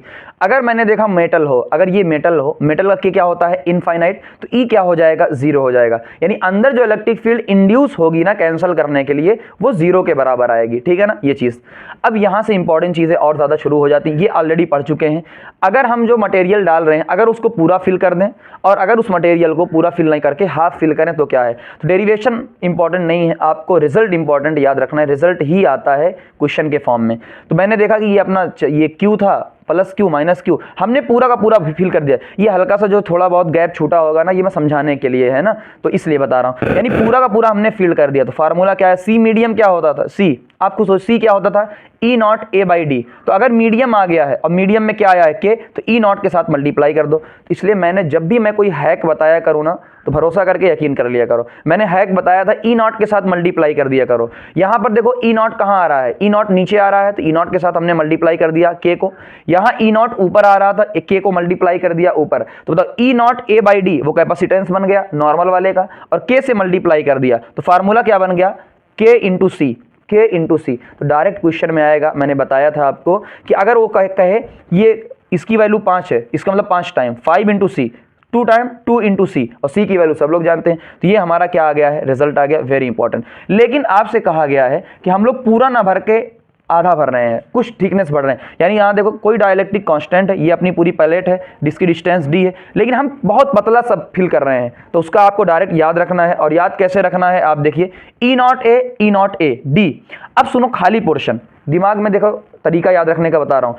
ई नॉट ए दोनों में सेम रहेगा, जैसे पहला वाला। नीचे जो डिस्टेंस आती थी खाली पोर्शन वाली, पहले खाली पोर्शन वाली डिस्टेंस लाओ। बताओ खाली कौन आएगा, पूरा डी है और ये भरा हुआ है टी, तो जो खाली पोर्शन है ये वाला और ये वाला। बताओ डी में से टी को माइनस कर दो। देखो डी माइनस टी, जो खाली पोर्शन वाले का हमने फिल कर दिया, डी में से टी को माइनस कर देंगे तो क्या हो जाएगा, खाली पोर्शन प्लस टी बाई के, प्लस, तो ये याद रखो प्लस टी बाई के, यानी टी बाई के, टी यानी इसकी डिस्टेंस और के मतलब इसका मटेरियल। तो खाली पोर्शन प्लस टी बाई के याद। अगर 2 दे दिया कुछ नहीं, माइनस कर दो, डी माइनस क्या हो जाएगा, ये टी और डी माइनस ये टी, T1 T2 दोनों को खाली कर दो तो खाली पोर्शन आ जाएगा। तो ये क्या है, खाली portion plus T1 by K1 plus T2 by K2। ठीक है, ये चीज आपको याद रखना है। ये कुछ इंपॉर्टेंट चीजें हैं, एक्स्ट्रा हैं, कई बार पूछ ली जाती हैं, बट देखो जो एक्स्ट्रा रहता है मैं पहले ही बता देता हूं, ये है तो एक्स्ट्रा, बट क्या चीज है, ये इंपॉर्टेंट है। या ये सीरीज है, ये क्या है, पैरेलल है। आप देखिए कैसे पहचानेंगे सीरीज और पैरेलल है, तो मैं एक ही तरीका बताता हूं, एक ही सिंपल सा तरीका बताता हूं सीरीज और पैरेलल का। अगर कोई चीज हम फ्लो करवा रहे हैं, अगर कोई चीज फ्लो करवा रहे हैं, मान लीजिए ये फ्लो करवा रहे हैं, अगर वो लेयर बाय लेयर जा रहा है, अगर वो लेयर बाय लेयर जा रहा है, तुरंत समझ जाओ सीरीज है। जैसे ये देखो 2 चीजें सीरीज का समझाऊंगा। अगर यहां से कोई चीज मैं फ्लो करवा रहा हूं, देखो ध्यान से समझना, अगर यहां से कोई चीज मैं फ्लो करवा रहा हूं, पहले K1 की लेयर में जाएगा, फिर K2 की लेयर में जाएगा, हम सीरीज समझ जाएंगे। लेकिन यहां से जब कोई चीज फ्लो करवाएंगे, K1 और K2 में एक साथ जाएगा। देखो ऐसे बढ़ जा रहा है, ऐसे बढ़ जा रहा है, जबकि यहां बढ़ नहीं रहा। यहां एक चीज पहले फॉलो करवा रहे हैं, पहले K1 में जाएगा फिर K2 में जाएगा। इसी तरीके से इस वाले सीरीज को भी देख लो आप कि पहले यहां से कोई चीज आ रही है, आ रही है, आ रही है, जा रही, पहले C1 में जाएगी, फिर C2 में जाएगी, फिर C3 में जाएगी। इसी तरीके से जब रेजिस्टेंस होगा, पहले R1 में, फिर R2 में, फिर R3 में। तो सिंपल है कि बता रहा हूं, अगर कोई चीज लेयरिंग बाय लेयरिंग जा रही है, बट नहीं रही है, लेयरिंग बाय लेयरिंग जा रही है, तुरंत समझ जाओ वो सीरीज है। और अगर वो बट जा रही है 2 पॉइंट में तो समझ जाओ पैरेलल है। तो आओ इसको देख लेते हैं। तो यहाँ डिस्टेंस, ये डिस्टेंस कितनी है आपकी है d, तो आधे में d/2 में k1 है, आधे में d/2 है, तुरंत समझ जाएंगे आधा आधा है। जबकि एरिया क्या है सेम, देखो दोनों का एरिया सेम है, डिस्टेंस बटी है, तुरंत हम समझ जाएंगे क्या है, इसका मतलब ये सीरीज है। अगर सीरीज है तो डायरेक्ट रिजल्ट याद रखना है 2k1k2 अपान k1 प्लस k2, इसे कहते हैं हार्मोनिक मीन। तो याद रखने का तरीका एक चैप्टर 11th में आया होगा SHM, तो सीरीज में क्या होगा, हार्मोनिक मीन होगी, ठीक है ना। अगर पैरेलल है, पैरेलल कैसे देखेंगे, देखो यहां से कोई चार्ज जाएगा, कोई भी चीज जाएगी, k1 और k2 में साथ में जाएगी, तो क्या हो जाएगा, k इक्विवेलेंट क्या आ जाएगा, k1 प्लस k2/2, इसे कहते हैं अरिथमेटिक मीन यानी हाफ, एवरेज, इसे क्या कहेंगे, एवरेज। तो देखकर आप पहचान जाएंगे, डायरेक्ट आपको याद रखना है। ये वाला कैपेसिटर को हम लोग देखेंगे, सीरीज में कैपेसिटर क्या होता है, बहुत इंपॉर्टेंट चीज़ है, ये चीज़ हो गई, इसको ध्यान से देखना कैसे हम लोग इसको पहचानेंगे। ये C1 C2 C3 तीन कैपेसिटर आपका दिया हुआ है, इसमें कितना वोल्टेज है, V वोल्ट। अब आप खुद सोचिए, यहाँ से कुछ चीज़ें आप देखिए, ये प्लस है, ये प्लस है ना, यहाँ से चार्ज फ्लो होगा, प्लस से माइनस की तरफ फ्लो होता है सबको, यहाँ से चार्ज मान लीजिए ये फ्लो हो रहा है, ये क्यों चार्ज फ्लो हो रहा है, इस कैपेसिटर पे अगर ये प्लस है तो इस कैपेसिटर पे भी क्या आएगा, प्लस प्लस प्लस, तो इस पर कितना चार्ज आया, इस पर आया प्लस क्यू, कितना आया, प्लस क्यू चार्ज। बताइए अगर इस पर प्लस क्यू आया, क्या वो दूसरे वाले पर इंड्यूस कराएगा माइनस क्यू, बिल्कुल। अगर इस पर प्लस आया तो दूसरे वाले पर माइनस क्यू, अगर ये दूसरे वाले पर माइनस क्यू आया तो यहाँ का जो प्लस होगा दूर भागेगा, पहले ही मैंने बताया रेपल करेगा, यहाँ ग्राउंडिंग तो कर नहीं रहे हैं, तो अगर वो रेपल कर दूसरे वाले पे जो प्लस आया होगा, माइनस आया तो प्लस भी आएगा एक, तो रेपल करते करते कहाँ पहुंच जाएगा, यहाँ पर, तो वो प्लस कहाँ पहुंच जाएगा, यहाँ पर प्लस क्यू, ठीक है ना। यहाँ मैं माइनस बना देता हूँ, यहाँ अगर ये प्लस है फिर से यहाँ पर क्या आएगा, माइनस, अगर यहाँ माइनस तो यहाँ पर फिर क्या आएगा, प्लस, और यहाँ पर क्या आएगा, माइनस, और फिर ये माइनस देख ली यहाँ से होते हुए जाते हो यहाँ पर। तो सिंपल से हम देख सकते हैं कि जो चार्ज हम यहाँ से फ्लो करवा रहे हैं, यहाँ पर भी वही, यहाँ पर भी वही, यहाँ पर भी वही, सेम चार्ज। तो चार्ज पूरे में क्या है, सेम। तो ऐसे भी देख सकते हैं, अगर यहाँ प्लस तो यहाँ प्लस, यहाँ माइनस तो यहाँ माइनस, देख सकते हैं। बट एक बात बताइए, कुछ ना कुछ वोल्टेज लेगा, तो ये वाला क्या लेगा, मान लीजिए ये वाला, इसका V1 V2 और V3। तो एक चीज आपको देखकर मिल गई, तो आपको यहीं से सिंपल है, अच्छे से देखिए, जो सीरीज होगा सब में चार्ज सेम है, पूरे में चार्ज क्या है, सेम, तो क्यू क्या रहेगा, सेम, लेकिन वोल्टेज डिफरेंट होगा। भाई ये C1 कैपेसिटर है, इसका अलग वोल्टेज होगा, लेवल ना, पहले इसीलिए देखो हर पॉइंट को मैं क्लियर कर दे रहा हूं, हर एक पॉइंट को। ये C1 है, अलग कैपेसिटेंस है, इसका वोल्टेज क्या आएगा, अलग आएगा। C2 है, इसकी अलग कैपेसिटी होगी, इसका वोल्टेज अलग आएगा। C3 है, अलग कैपेसिटी है, अलग वोल्टेज आएगा, तो सबका वोल्टेज आएगा अलग अलग, V1 V2 V3। लेकिन ध्यान से सुनिए, अगर V1 को प्लस V2 को प्लस V3 को, तीनों को जोड़ दिया जाए, क्या V के बराबर आ जाएगा, हाँ भाई उसके बराबर आ जाएगा। तो आइए देखते हैं C1 पे कितना चार्ज आएगा, formula Q equal to C1 V1, C1 V1, इसका कैपेसिटेंस, इसका वोल्टेज, तो Q आ जाएगा, चार्ज तो सेम है, तो यहाँ से V1 की वैल्यू कितनी आ जाएगी, Q बाई C1। इसी तरीके से C2, इसी तरीके से C3 आ जाएगा, यानी V1 आ गया, V2 आ गया, V3। मैंने पूरा इसलिए लिखा है, क्वेश्चन किसी की भी फॉर्म में आ सकता है ना, इसलिए पूरा लिखा है। जोड़ो, V क्या होगा, V1 plus V2 plus V3। अच्छा एक बात बताइए, अब हमें निकालना है कि नेट कितना आएगा। एक सिंपल सी बात करें, हम C1 को, C2 को, C3 को ना लेकर एक ऐसा इक्विवेलेंट ले रहे हैं, एक ऐसा इक्विवेलेंट ले रहे हैं। इक्विवेलेंट का मतलब जानते हो क्या होता है, कि जितना ये तीनों काम करेंगे, C1 C2 C3, जितना ये तीनों मिलकर काम करेंगे, उतना ही के बराबर अगर हम कोई ऐसा इक्विवेलेंट ले लें जो इन्हीं के बराबर काम करे, उसे ही क्या कहते हैं, इक्विवेलेंट। तो अगर C इक्विवेलेंट ले रहे हैं, इसका मतलब स्पेस कितना आएगा, Q चार्ज कितना आएगा, C इक्विवेलेंट इंटू V, तो V कितना आ जाएगा, Q अपान C इक्विवेलेंट। तो आइए इसके अकॉर्डिंग हम लोग फिट करते हैं, V1 plus V2 plus V3, सबकी वैल्यू पुट कर दो। V की वैल्यू कितना आएगी, Q अपान C इक्विवेलेंट, और इसकी V1 की, V2 की, V3 की वैल्यू हमने पुट कर दिया। क्या सब में Q सेम है, हाँ सब में Q सेम है, और कैंसिल हो जाएगा, तो क्या बचेगा, 1 upon C equivalent is equal to 1 upon C1 plus 1 upon C2 1 upon C3। और अगर दो कैपेसिटर है, मैं एग्जांपल के तौर पे कह रहा हूं, अगर दो कैपेसिटर हैं तो क्या आएगा, 1 upon C1 plus 1 upon C2, C1 C2 LCM लेंगे, ऊपर C1 प्लस C2 उल्टा कर देंगे, क्या आएगा, C1 C2 अपान। तो ये वाला आपको याद रखना है, तीन मतलब तरीका तो पूरा याद रखना है आपको, लेकिन अक्सर क्या है क्वेश्चन में दो ही में आते हैं, तो दो वाला डायरेक्ट निकाल लेंगे, ऐसे करना नहीं पड़ेगा, डायरेक्ट हम लोग निकाल लेंगे। तो आइए देखते हैं, जैसे एग्जांपल बहुत अच्छी चीज यहां से निकल कर आएगी, अभी बताऊंगा। मान लीजिए 1 है, 2 है, 3 है, ये माइक्रोफैराड है, मिट गया, अभी देखते हैं, ये माइक्रोफैराड है, निकाल लो 1/1 प्लस 1/2 प्लस 1/3, नेट कितना आएगा, आप यहां से करके देख सकते हैं 6/11। 6/11 मतलब 1 से कम है, एग्जाम्पल के तौर पे मेरे पास कैपेसिटर है 1 का है, 2 का है, 3 का, लेकिन मुझे क्या चाहिए कि मैं कैपेसिटर मुझे 1 से कम चाहिए, लेकिन मेरे पास ऑप्शन नहीं है, मेरे पास 1 से कम का ऑप्शन है ही नहीं। तो मैं क्या करूंगा, सबको सीरीज में जोड़ दूंगा, मैं सबको सीरीज में जोड़ दूंगा। देख लीजिए नेट जो कैपेसिटेंस आएगा 1 से कम आएगा।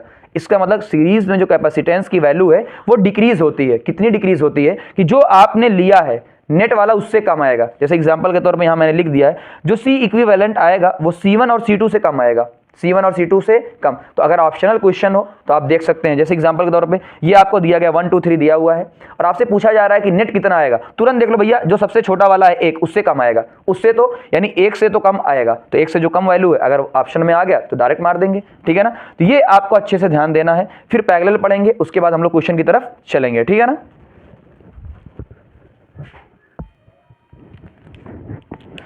आइए हम लोग पैरेलल को देखते हैं, बहुत ही ज़्यादा इंपॉर्टेंट है पैरेलल, अक्सर क्वेश्चन पैरेलल पे आते हैं। आइए देखते हैं। सबसे पहले हम लोग पहचान देखेंगे कि कैसे पैरेलल होगा ना। पैरेलल हम कैसे कहेंगे, पहला हम यहाँ से मान लीजिए ये अपना V वोल्टेज दिया हुआ है आपको, और ये ये V है तो एक प्लस होता है एक माइनस, तो एक प्लस V है और एक जीरो, ऐसा भी मान सकते हैं, है ना। ये पोटेंशियल डिफरेंस होता है, तो V और जीरो का डिफरेंस कितना आएगा, V आएगा। तो आइए देखते हैं यहाँ से क्यों चार्ज गया गया, क्या बताइए, 3 रास्ते उसके पास हैं, एक ऊपर वाला, एक बीच वाला, एक नीचे वाला, क्या वो बट जाएगा, हाँ बट जाएगा। इसका मतलब चार्ज अब बट रहा है, तो सीरीज नहीं है, तो क्या है बचा पैरेलल। दूसरा तरीका ये देखते हैं पैरेलल का, जो बहुत ही ज़्यादा इंपॉर्टेंट है, ध्यान से समझिएगा, ठीक है ना, ध्यान से समझिएगा। होता क्या है ना, मैं पहले ही बता देता हूँ होता क्या है, पहले इस पॉइंट को देख लेते हैं। इस पॉइंट को जब आगे भी आने वाले चैप्टर में हम लोग पढ़ेंगे रेजिस्टेंस के बारे में, कि जब तक एक तार है, मान लीजिए एक कोई तार ये जा रहा है, अगर इस तार पे कोई भी, यही एग्जांपल देखिए, ये तार है ना, मान लीजिए इस तार पे कोई भी डिवाइस नहीं लगी हुई है, तो कोई भी लॉस नहीं होगा, एनर्जी का कोई भी लॉस नहीं होगा। और अगर एनर्जी का कोई भी लॉस नहीं होगा, इसका मतलब पोटेंशियल क्या रहने वाला है, सेम। तो वही चीज मैंने लिखी है कि जब तक कोई डिवाइस या रेजिस्टेंस नहीं आएगा, पोटेंशियल क्या रहेगा आपका, सेम आएगा। इसका मतलब अगर सिर्फ तार है तो तार में अगर यहाँ V है तो यहाँ पर भी क्या रहेगा, V आएगा, ठीक है ना। तो यानी अगर तार पे यहाँ पर V है तो यहाँ पर भी क्या रहेगा, V, यानी V सेम रहेगा, ठीक है ना। तो आइए देखते हैं, अगर यहाँ प्लस V है, इसका मतलब यहाँ पर भी कितना होगा, प्लस V, तो यहाँ पर भी कितना होगा, प्लस V। बताइए यहाँ पे एक तार यहाँ से नीचे आइए, यहाँ पर भी कितना आएगा, प्लस V, यहाँ पर भी कितना आएगा, प्लस V आएगा, ठीक है ना, प्लस V आएगा, सबकी जगह प्लस V आएगा। अब यहाँ से यहाँ जाएंगे तो लॉस होगा, तो यहाँ से इधर आइए, अगर यहाँ जीरो है तो यहाँ भी जीरो, यहाँ जीरो तो यहाँ भी जीरो, यहाँ जीरो, यहाँ जीरो, यहाँ जीरो, यहाँ जीरो, ठीक है ना, सारी जगह पर क्या है, जीरो है। इसका सिंपल सा मतलब बहुत ध्यान से समझिएगा, ये जो आप V वोल्टेज दे रहे हैं, ये C3 को भी V मिल रहा है, C2 को भी V मिल रहा है, C1 को भी V मिल रहा है, यानी सब जगह पर पोटेंशियल क्या है, सेम। आइए दिखाते हैं कैसे।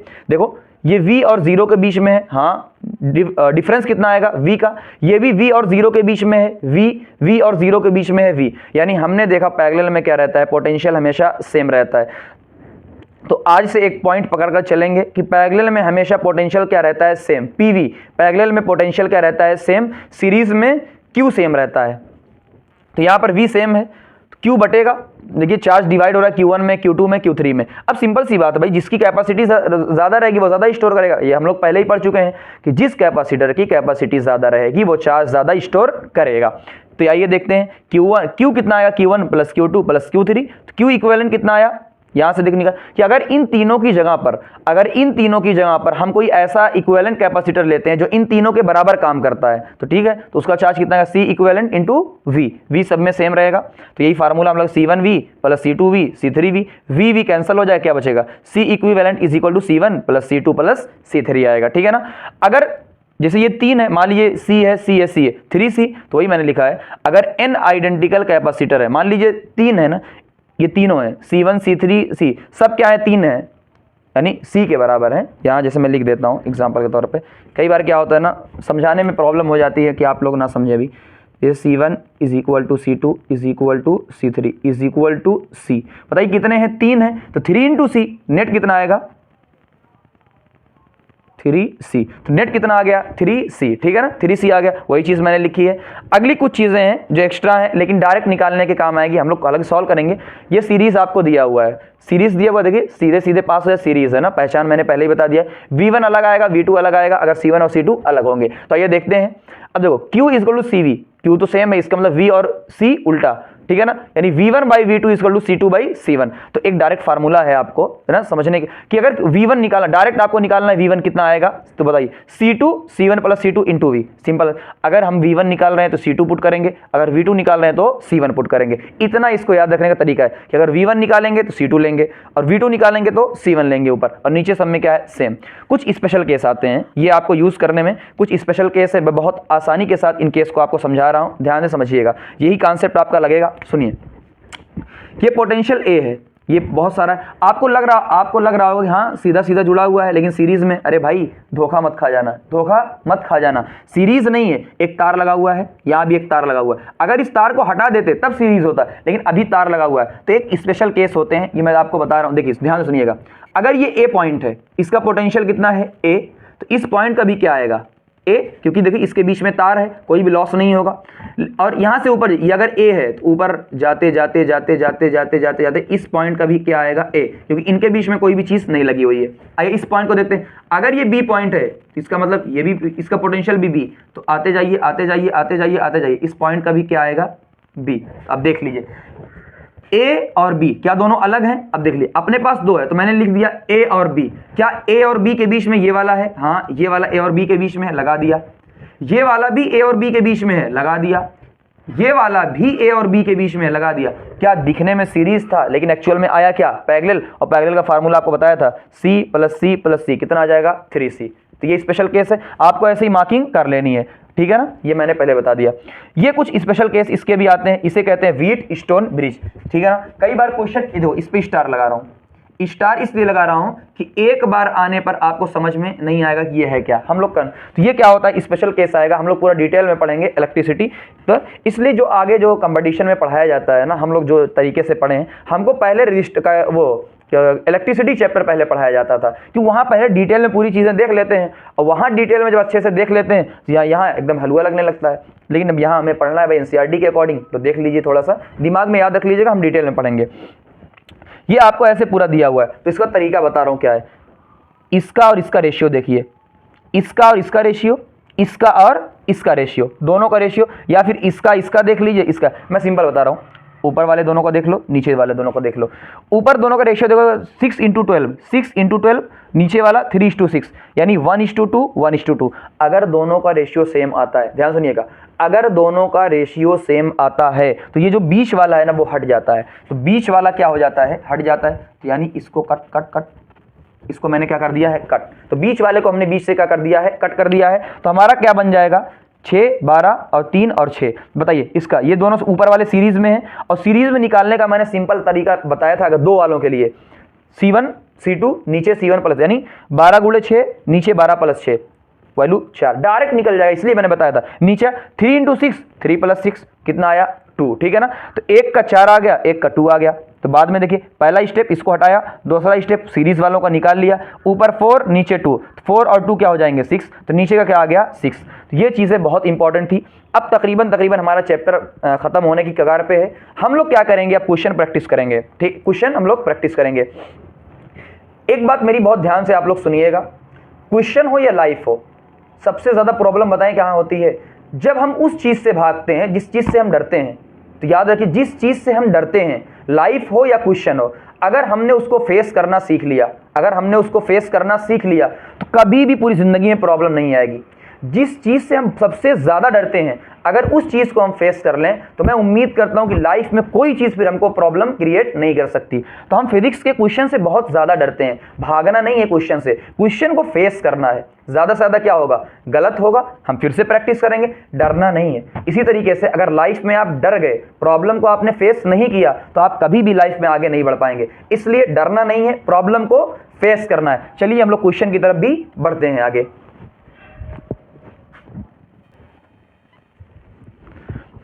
आइए सिंपल क्वेश्चन से हम लोग शुरुआत करते हैं। बहुत सिंपल क्वेश्चन है, आराम से ना, डरना नहीं है आपको। इधर देखिए, आपसे कहा गया कि एक आपका चार्ज पार्टिकल है, कोई पार्टिकल है, दो पीपीसी के बीच में रखा हुआ है, पैरेलल प्लेट कैपेसिटर के बीच में रखा हुआ है। बताइए इलेक्ट्रिक फील्ड कितनी आएगी, सिग्मा अपॉन ई नॉट, और फोर्स कितना आएगा, Q इंटू ई नॉट। यही होता था, डिराइव हम लोग पहले ही कर चुके हैं, ठीक है ना, वैल्यू नहीं पूछी है ध्यान से। अगर एक प्लेट को रिमूव कर दिया जाए, तो मैंने पहले ही वहां बताया था, अच्छे से बताया था, ये जो इलेक्ट्रिक फील्ड आती है दोनों प्लेट की वजह से आती है। तो अगर एक प्लेट को हटा देंगे, एक प्लेट को हटा देंगे तो आधी इलेक्ट्रिक फील्ड आएगी। तो देख लीजिए सिग्मा अपॉन 2 यानी आधी इलेक्ट्रिक फील्ड आई है। अच्छा बताइए, अगर इलेक्ट्रिक फील्ड आधी आएगी तो फोर्स भी क्या आएगा, आधा। तो वही क्वेश्चन पूछा गया था, फोर्स कितना आएगा, तो 1/2 यानी फोर्स 1/2 आएगा, ठीक है ना। दूसरा, पीपीसी आपको दिया हुआ है, ये PYQ आपका है, उसमें इलेक्ट्रिक फील्ड पूछा था, वोल्टेज पूछा था और कैपेसिटर पूछा था। ये ऑलरेडी हम लोग डन कर चुके हैं, ऑलरेडी वहां से आप जाके देख सकते हैं। तीसरा, ये आपको दिया हुआ है C1 और C2 आपको दिया हुआ है, ठीक है ना। आपसे पूछा गया है कि आपको कितना आएगा चार्ज। बताइए Q1 क्या आएगा, भाई पैरेलल है तो V पैरेलल में V सेम होता है, तो Q1 कितना आएगा, C1 इंटू V, Q2 कितना, C2 इंटू, दोनों का रेशियो कितना आएगा, V कैंसिल, C1/C2। आसान क्वेश्चन। आगे आइए, ये ऑलरेडी हम लोग कर चुके हैं, तो ध्यान से देखेंगे हम लोग क्या होगा ये चीजें। एक आपको पैरेलल प्लेट कैपेसिटर दिया हुआ है दोनों, एक में K दिया है कांस्टेंट। तो मैंने पहले बताया था, अगर एयर वाला होगा E नॉट A/D, तो वहां पर K है, तो ये ऑलरेडी हम लोग कर चुके हैं। K1 K2 दिया है, एक की डिस्टेंस D/2, ये भी ऑलरेडी हम लोग कर चुके हैं, तो बस मैंने लिख दिया था। ये क्वेश्चन देखिए, आपको ये दिया हुआ है पैरेलल प्लेट कैपेसिटर, एयर इसके बीच में है, ठीक है ना। एरिया कितना है, इतना, और D कितना है, 0.3 mm, 0.3 mm, इसलिए मैंने पहले लिख दिया था mm मिली, सारी चीजें आपको वहां पर लिखी हुई मिली है, ध्यान से देखिएगा आप लोग। पहला क्वेश्चन क्या पूछा है, कैपेसिटेंस, तो formula E not A/D। E not की वैल्यू मैंने कहा था याद रख लीजिए, वरना क्वेश्चन में देता है, याद रख लेंगे तो अच्छी बात है।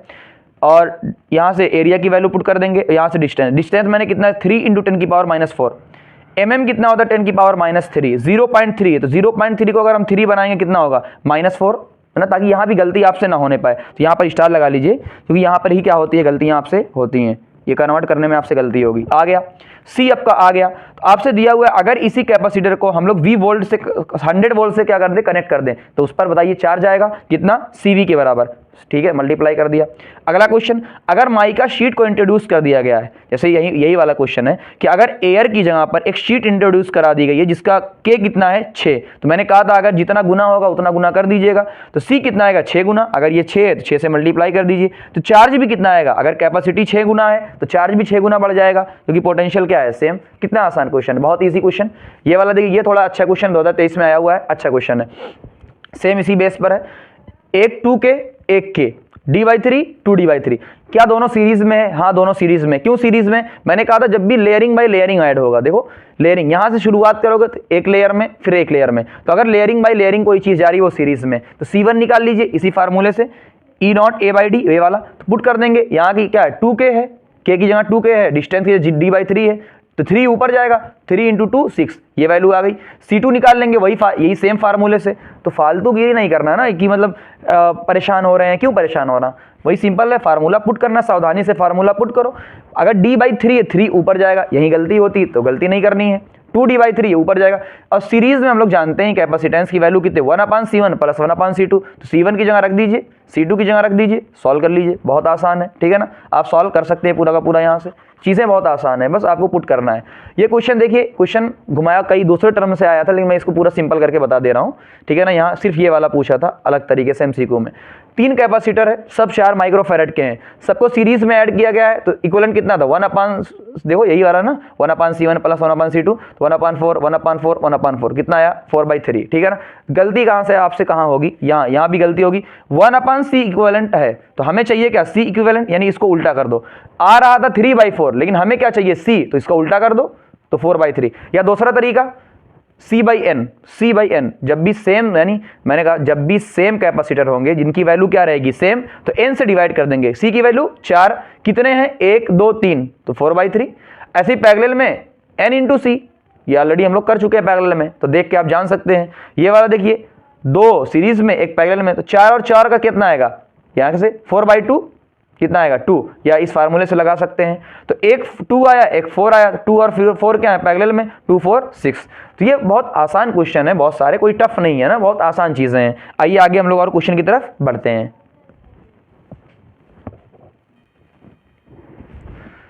आइए इस क्वेश्चन को देखते हैं 2015। अच्छा, इसमें जो मैं क्वेश्चन करवा रहा हूँ ना, ऑल इंडिया, फॉरेन, दिल्ली और जो भी क्वेश्चन है सारे क्वेश्चन है ना, इसमें अच्छे अच्छे क्वेश्चन है सारे। ये देखिए दिया हुआ है एक 20, 30, 15 कैपेसिटी इसकी दी हुई है आपको। मैं यूनिट वगैरह नहीं लिख रहा हूँ ना कि माइक्रोफैराड वगैरह की, उसी में आएगा यूनिट। तो सारे के सारे क्या है, सीरीज में है। 1/20, 1/30, 1/15 ना, प्रैक्टिस के लिए बस करवा रहा हूँ। एलसीएम कितना लेंगे, 60। अच्छा सुनो, एलसीएम जिसको नहीं आता वो सीख ले, मैं सिंपल सा बता रहा हूँ। एलसीएम उस चीज़ को लिया जाता है, एक ऐसी संख्या, एक ऐसा गिनती आप एलसीएम लीजिए कि जो सबसे कट जाए। यानी देखो मैंने यहाँ पर 60 लिया है, 20 यहाँ पर 60 कट जाएगा, 30 से भी डिवाइड हो जाएगा, 15 से भी डिवाइड हो जाएगा। तो देखो 20 से 3 बार, 3 × 1, 3 + 2 + 4। एलसीएम कैसे लिया जाता है, जिसको नहीं आता ये भी सीख लो। अगर हमको 2 + 2 भी नहीं आता है ना, तो उसको भी सीख लो, ठीक है ना। मैं सिंपल सी बात कह रहा हूँ, ठीक। तो ये अपना कितना आ जाएगा, 9/60, लेकिन उल्टा कर देंगे 60/9। ये देखो कुछ स्पेशल केस है, ये मैं वहाँ पर करवाना भूल गया था, लेकिन क्वेश्चन आया। स्पेशल केस है, देखिए ध्यान से इस चीज़ को, पहले हम लोग कर चुके हैं बहुत ध्यान से।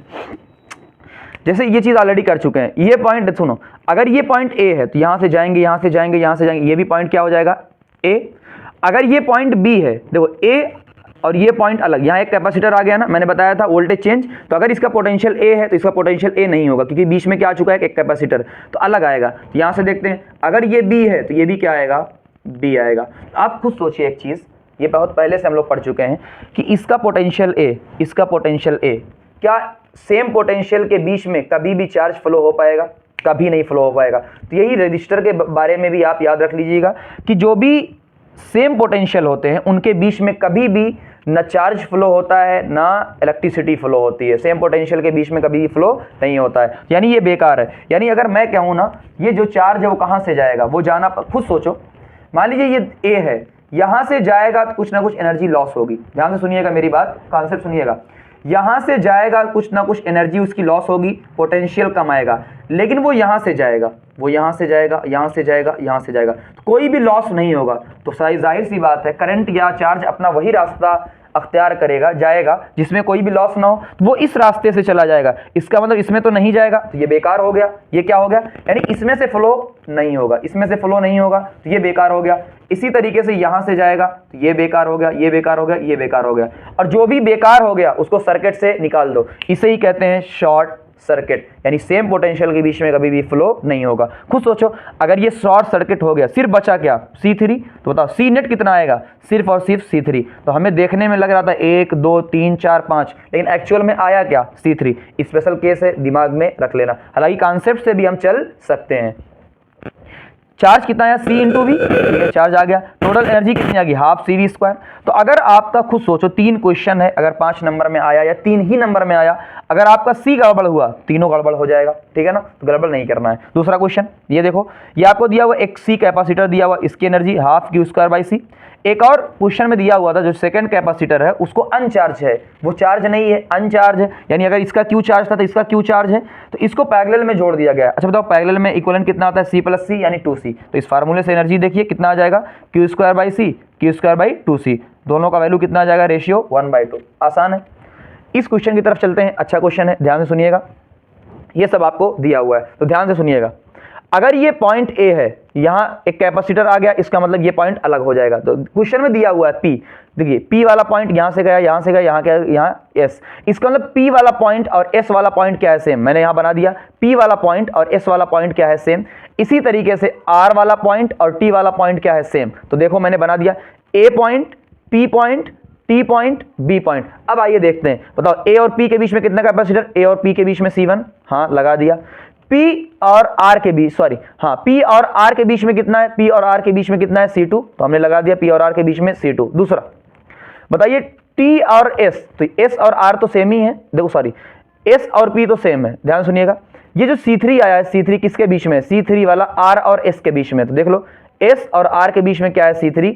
इसी तरीके से C4 वाला S और T के बीच में है, तो S और T के बीच में क्या है, C4 वाला, और ये वाला कितना है, T और B के बीच में। तो आप देखिए C1 और, तो ये क्या पैरेलल में, C3, C2, C4 सारे के सारे क्या है, पैरेलल में है। कोई आपसे पूछे क्वेश्चन, ये आपके दिमाग में क्यों पैरेलल में, भाई सेम पोटेंशियल के बीच में, देख लो P और T के बीच में या S और R के बीच में, तीनों, तो जब भी कोई सेम पोटेंशियल के बीच में होता है वो पैरेलल होता है ना, पहले बताया। तो इक्विवेलेंट कितना आएगा, सबको ऐड कर दो। अच्छा दिया हुआ है सब के सब कितने, 2 माइक्रोफैराड के ऐड कर दो सीधा, 2 + 2 + 2 ऐड किया था 6, तो यानी एक क्या आया C1, 6 और C5। अब सब के सब सीरीज में है, अब सीरीज के अकॉर्डिंग हम लोग क्या कर लेंगे, निकाल लेंगे। वैल्यू कितनी आई, 6/7, कितना आया 6/7। चार्ज कितना होता है, C equivalent into V, 6/7 into 7, 7 question में आपको गिवन होगा, गिवन हुआ था ना, ठीक। दूसरा एनर्जी, एनर्जी के तीनों फार्मूले हैं, मैंने तीनों फार्मूले को लिख दिया है ताकि आप लोग प्रूफ के तौर पे देख भी सकें कि तीनों की वजह से एनर्जी क्या आती है, same. Half into QV, Q कितना आया अपना 7 7 कट जाएगा 7,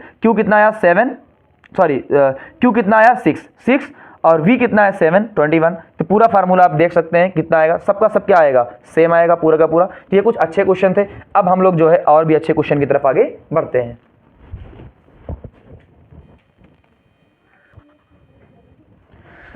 आइए 2 अच्छे क्वेश्चन की तरफ चलते हैं, बहुत ही अच्छे क्वेश्चन हैं यहाँ पर। देखिए ये आपका 12 माइक्रोफैराड का आपका दिया हुआ है कैपेसिटर और 50 वोल्ट की बैटरी है।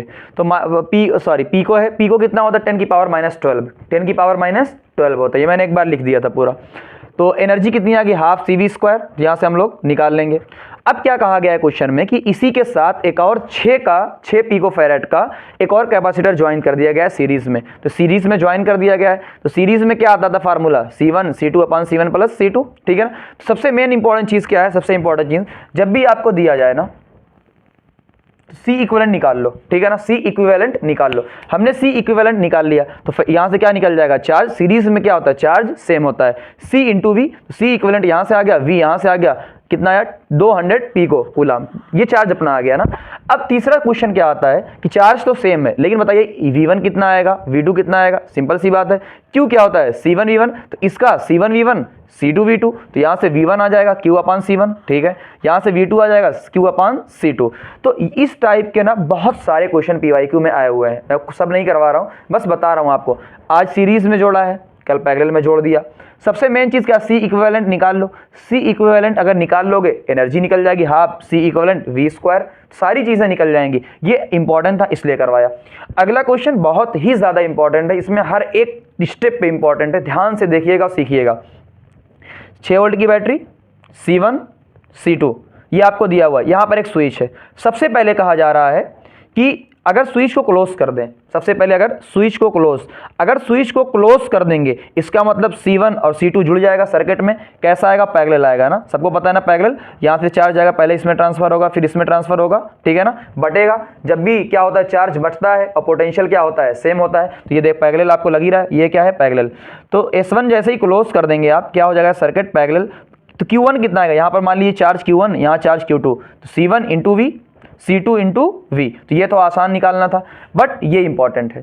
जैसे ही कहा जा रहा है अगर स्विच को ओपन, जैसा कि आपको क्वेश्चन में दिया हुआ है, अगर स्विच को हमने ओपन रखा है, अरे स्विच को ओपन रखा है इसका मतलब C2 में कोई भी चार्ज नहीं जाएगा, कोई भी करंट नहीं जाएगा। अगर C2 में कोई भी करंट नहीं जाएगा, इसका मतलब बैटरी क्या हो गई, डिस्कनेक्ट, बैटरी डिस्कनेक्ट। तो याद रखिएगा, अगर C2 को आपने अलग कर दिया है, बैटरी हो गई है डिस्कनेक्ट। तो डिस्कनेक्ट का मतलब ये होता है जितना चार्ज उसने स्टोर कर लिया है, अब ना वो दे सकता है ना वो चार्ज ले सकता है। तो Q क्या रहेगा, रिमेन सेम। यानी पहले उस पर Q2 चार्ज कितना था, 6 × 10⁻⁻6, ये हमेशा चार्ज क्या रहेगा, सेम रहेगा, ठीक है ना, सेम रहेगा। क्वेश्चन और क्या बोल रहा है कि हमने ओपन करके डाइलेक्ट्रिक मीडियम भर दिया है, दोनों के बीच में डाइलेक्ट्रिक मीडियम भर दिया है। आइए देखते हैं इसका क्या इफेक्ट होगा। पहली चीज, जैसे ही डाइलेक्ट्रिक आप भरते हैं, तो चाहे C1 हो चाहे C2 हो, तो चाहे C1 हो चाहे C2 हो, दोनों का कैपेसिटेंस बढ़ जाता है। कैपेसिटी क्या हो जाती है, बढ़ जाती है। कितनी बढ़ती है, तो हमने भी देखा था, जितने का डालोगे उतना गुना बढ़ जाएगा। कितने का डाल रहे हो, 3, तो 3 गुना बढ़ जाएगा। C1 3 माइक्रोफैराड, पहले कितना था 1, अब कितना हो गया 3 माइक्रोफैराड, ये भी इंक्रीज हो गया 3 माइक्रोफैराड। अब खुद सोचो, अगर 3 माइक्रोफैराड इंक्रीज हो गया, तो सिंपल सा मैंने कहा था, जब भी हम कैपेसिटी को इंक्रीज कराते हैं, इसका मतलब चार्ज स्टोर भी क्या होगा, इंक्रीज होगा। तो अगर C इंक्रीज हुआ, Q1 भी क्या होगा, इंक्रीज। C1 × V, देख लो C1 डैश × V, तो C1 डैश कितना आया, 3 गुना। तो इसका मतलब चार्ज भी कितना गुना आएगा, 3 गुना आएगा। तो पहले कितना था 6, अब 18, 6 × 18, ठीक है ना। अभी भी अच्छा, पहले भी 6 वोल्ट की बैटरी इससे लगी हुई थी, पैरेलल में था, अब भी 6 वोल्ट की बैटरी लगी हुई है, बट बताइए C2 के लिए क्या होगा, C2 तो सर्किट से हट गया है, उस पर चार्ज सेम होगा, लेकिन आपने कैपेसिटी बढ़ा दी, तो चार्ज सेम रहेगा लेकिन पोटेंशियल क्या होगा, डिक्रीज होगा। तो ये देखते हैं Q सेम रहेगा इज इक्वल टू Q2, लेकिन पोटेंशियल क्या हो जाएगा, डिक्रीज हो जाएगा। बताइए कितना आएगा, V2 कितना आएगा, Q2 upon C2, Q2 upon C2, या ऐसे देख सकते हैं C1 में पोटेंशियल क्या है, सेम है, पहले भी 6 था पैरेलल में, अब भी 6 रहेगा, बैटरी कनेक्ट है ना, क्योंकि इससे हटा है ना, C2 से हटा है, लेकिन C1 क्या है, सेम है, अभी भी इससे कनेक्ट है बैटरी, 6 वोल्ट आएगा। तो कैपेसिटी अगर इसकी बढ़ा रहे हो, तो चार्ज भी बढ़ेगा। इस फार्मूले के अकॉर्डिंग देखो कि आप V क्या है आपका, सेम है, तो जैसे ही कैपेसिटी बढ़ेगी Q भी आपका बढ़ेगा। लेकिन C2 वाले पे क्या होगा, आपका Q सेम है लेकिन कैपेसिटी बढ़ा रहे हो, तो इस फार्मूले के अकॉर्डिंग अगर Q सेम है, आप C को बढ़ाओगे तो V को कम करना पड़ेगा। तो देख लो V को हमने कम किया, पहले अब 2 वोल्ट है, पहले कितना वोल्ट था, पहले 6 वोल्ट था, बैटरी से कनेक्ट था पहले 6 वोल्ट। तो ये क्वेश्चन बहुत ही ज़्यादा इंपॉर्टेंट है, इसको आप अच्छे से देखिएगा, बहुत इंपॉर्टेंट क्वेश्चन है ये।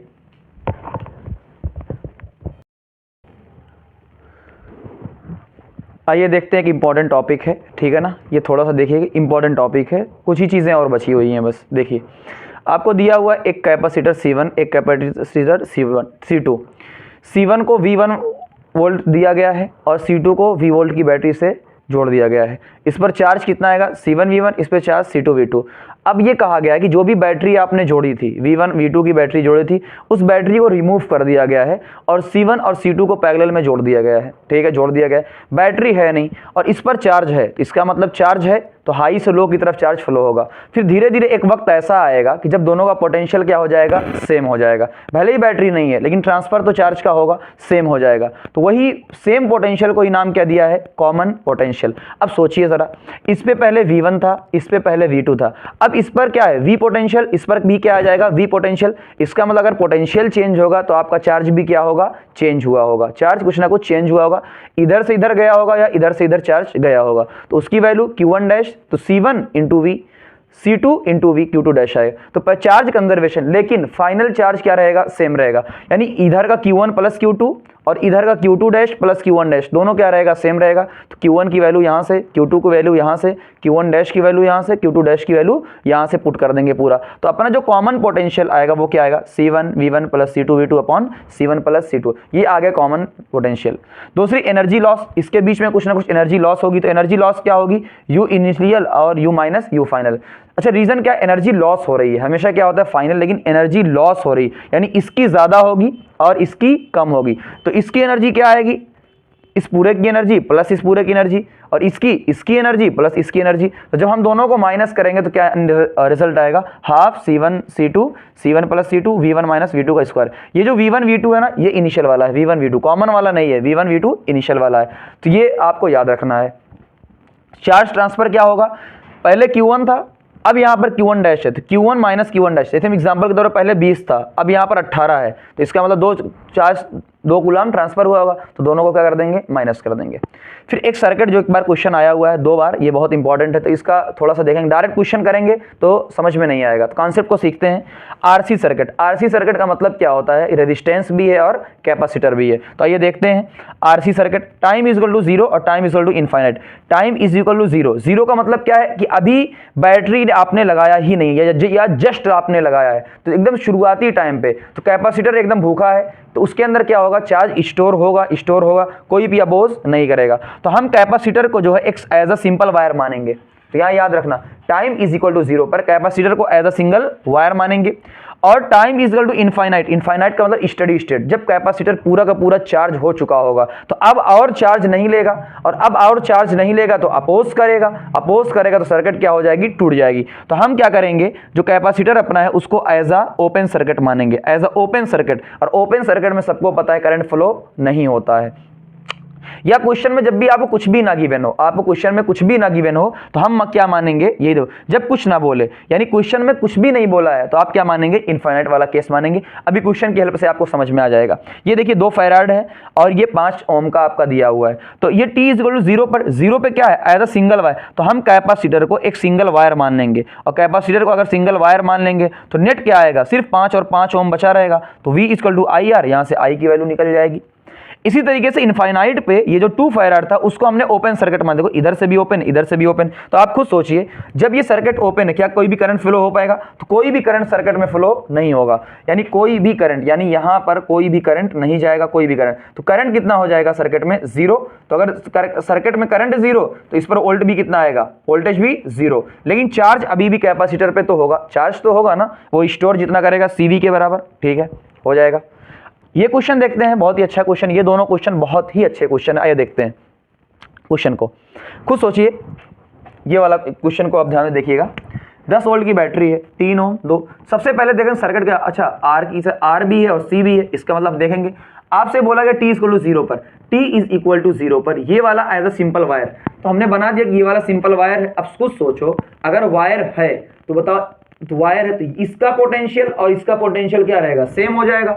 और हम पहले ही देख चुके हैं कि जब पोटेंशियल सेम होता है तो कोई भी करंट फ्लो नहीं, तो इसके अंदर कोई भी करंट फ्लो नहीं होगी। करंट कहां से चली जाएगी? ऊपर से चली जाएगी। तो दो तरीका मैंने बताया था, एक तो इसका पोटेंशियल सेम है, सेम पोटेंशियल के बीच में कभी भी करंट फ्लो नहीं होती है, तो यहां से नहीं जाएगी। दूसरा, अगर इस रास्ते से जाएगी तो कुछ ना कुछ खर्चा करना पड़ेगा, रेजिस्टेंस है, तो हम क्या ऊपर वाले रास्ते से चले जाएगा। इसका मतलब क्या, ये वाला पाथ सर्किट से हट गया, इसमें कोई करंट नहीं जा रही, तो ये ऐड नहीं होगा। तो सिर्फ क्या ऐड होगा? 2 ओम। तो आर इक्विवेलेंट कितना आया? 2 ओम। करंट कितना आ गया? 10/2, 5 एम्पियर। ये वाला क्वेश्चन देखते हैं। अच्छा यहाँ पर देखिए, अब आप दिमाग में या तो सीधा सीधा बनाया था, यहाँ टेढ़ा बना दिया। तो अब खुद सोचो, हमने बताया था कैपेसिटर कई टाइप के होते हैं, कैपेसिटर कई, तो इसका नाम हमने क्या दिया था? Parallel plate capacitor. लेकिन एक कैपेसिटर ये हल्का सा टेढ़ा है, स्फेरिकल। तो ये क्या बता रहा है आपको कि ये स्फेरिकल है ना, स्फेरिकल है। कोई जरूरत नहीं है, बस तो वो समझाने के लिए, ताकि आपको क्वेश्चन में अगर आ जाए, ये आया था तो आप कैसे। लेकिन उसका क्या दिया? 6 माइक्रोफैराड क्वेश्चन में दिया है, कोई इससे फर्क नहीं पड़ता है। 10 ओम 20 ओम। खुद सोचो, आपको क्वेश्चन में कुछ भी बोला है। क्वेश्चन क्या था? Find charge on capacitor. तो कैपेसिटर पे चार्ज है, अब कुछ चार्ज फाइंड करना है आपको, तो कुछ नहीं बोला, इसका मतलब इनफाइनाइट। इनफाइनाइट, तो सबसे पहला दिमाग में क्या जाएगा? इनफाइनाइट। ठीक है ना, इनफाइनाइट। ठीक है, तो इनफाइनाइट का मतलब क्या होता है कि यहाँ ये ओपन सर्किट हो जाएगा। ओपन सर्किट होगा तो कोई भी करंट इसके अंदर से फ्लो नहीं होगा, कोई भी करंट इसके अंदर से फ्लो नहीं होगा। करंट कहाँ से आएगी? यहाँ से, यहाँ से। तो ये फाइनल कहाँ बन गया? यहाँ से करंट जा रही है और यहाँ से करंट जा रही है। तो हमारा क्या है? आर इक्विवेलेंट 10 + 20 30 ओम। तो यहाँ से 20 = आर आई आर इक्विवेलेंट, आई की वैल्यू कितना आ गई? 1/15। और अगर 1/15 आ गई, आपको क्या निकालना है? Find charge on capacitor. तो चार्ज निकालने के लिए क्या चाहिए? Q = CV। तो C आपको दिया हुआ है, आपको वोल्टेज लाना है। आप खुद सोचो, ये और ये दोनों क्या है? पैरेलल में, ये और ये पैरेलल में है, तो जितना वोल्टेज इसका आएगा उतना वोल्टेज इसका आएगा। तो हम यहाँ का वोल्टेज निकाल लेते हैं, यहाँ का तो हमें निकाल नहीं पाएंगे, करंट क्या है? यहाँ पर 0 है। तो यहाँ का वोल्टेज निकाल लेते हैं, तो यहाँ का वोल्टेज कितना आएगा? 10 ओम का I × R। तो I सर्किट की कितनी है? 1/15, और 10 का निकालना है तो × 10, 2/3 वोल्ट। ठीक है ना, कंफ्यूज नहीं होना। I किसका लेंगे? जो इसके अंदर फ्लो हो रहा है, यानी सर्किट वाला 1/15। इस पर अगर हम वोल्टेज निकाल रहे हैं तो रेजिस्टेंस भी इसका लेंगे 10 ओम वाले का, कितना है? 2/3। तो यानी अगर 2/3 10 ओम के अराउंड आया है तो यही 2/3 इसके अराउंड भी आएगा। तो कैपेसिटर में भी कितना आएगा? 2/3। तो Q = CV, ये हमारा आ चुका। तो ये अच्छा क्वेश्चन था, बहुत अच्छा क्वेश्चन था। एक चीज़ अब और हम लोग देखेंगे, बहुत ही इंपॉर्टेंट चीज़ है, वो हम लोग आसानी के साथ वो चीज़ें हम लोग देखेंगे।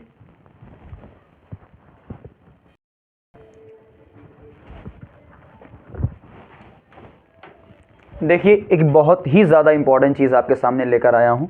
मैं समझता हूँ कि अगर आप ध्यान से इन चीज़ों को पढ़ेंगे तो ऑलरेडी जितनी भी चीज़ें पढ़ी हुई हैं कहीं ना कहीं उनका यूज़ यहाँ पर होगा। बहुत ही ज़्यादा इंपॉर्टेंट चीज़ है, बहुत ध्यान से इस चीज़ को देखिएगा आप लोग, ठीक है ना। और मैक्सिमम क्वेश्चन आप देखिएगा यहीं कहीं से आपके बनेंगे, देख लीजिएगा। एक पहला ऑप्शन आपको दिया, बैटरी कनेक्टेड है। अब खुद सोचिए, अगर बैटरी कनेक्ट है, इसका मतलब क्या होगा? जो पोटेंशियल होगा बैटरी का वो कांस्टेंट रहेगा। तो पहला पॉइंट हमने पढ़ा, पोटेंशियल कांस्टेंट है। बैटरी कनेक्ट है, इसका मतलब चार्ज फ्लो होगा, इसका मतलब Q में कुछ ना कुछ वेरिएशन आएगा। तो जैसे ही बैटरी कनेक्ट हम देखेंगे समझ जाएंगे कि चार्ज फ्लो हो रहा है, यानी चार्ज कांस्टेंट नहीं रहेगा, लेकिन V क्या रहेगा? कांस्टेंट रहेगा।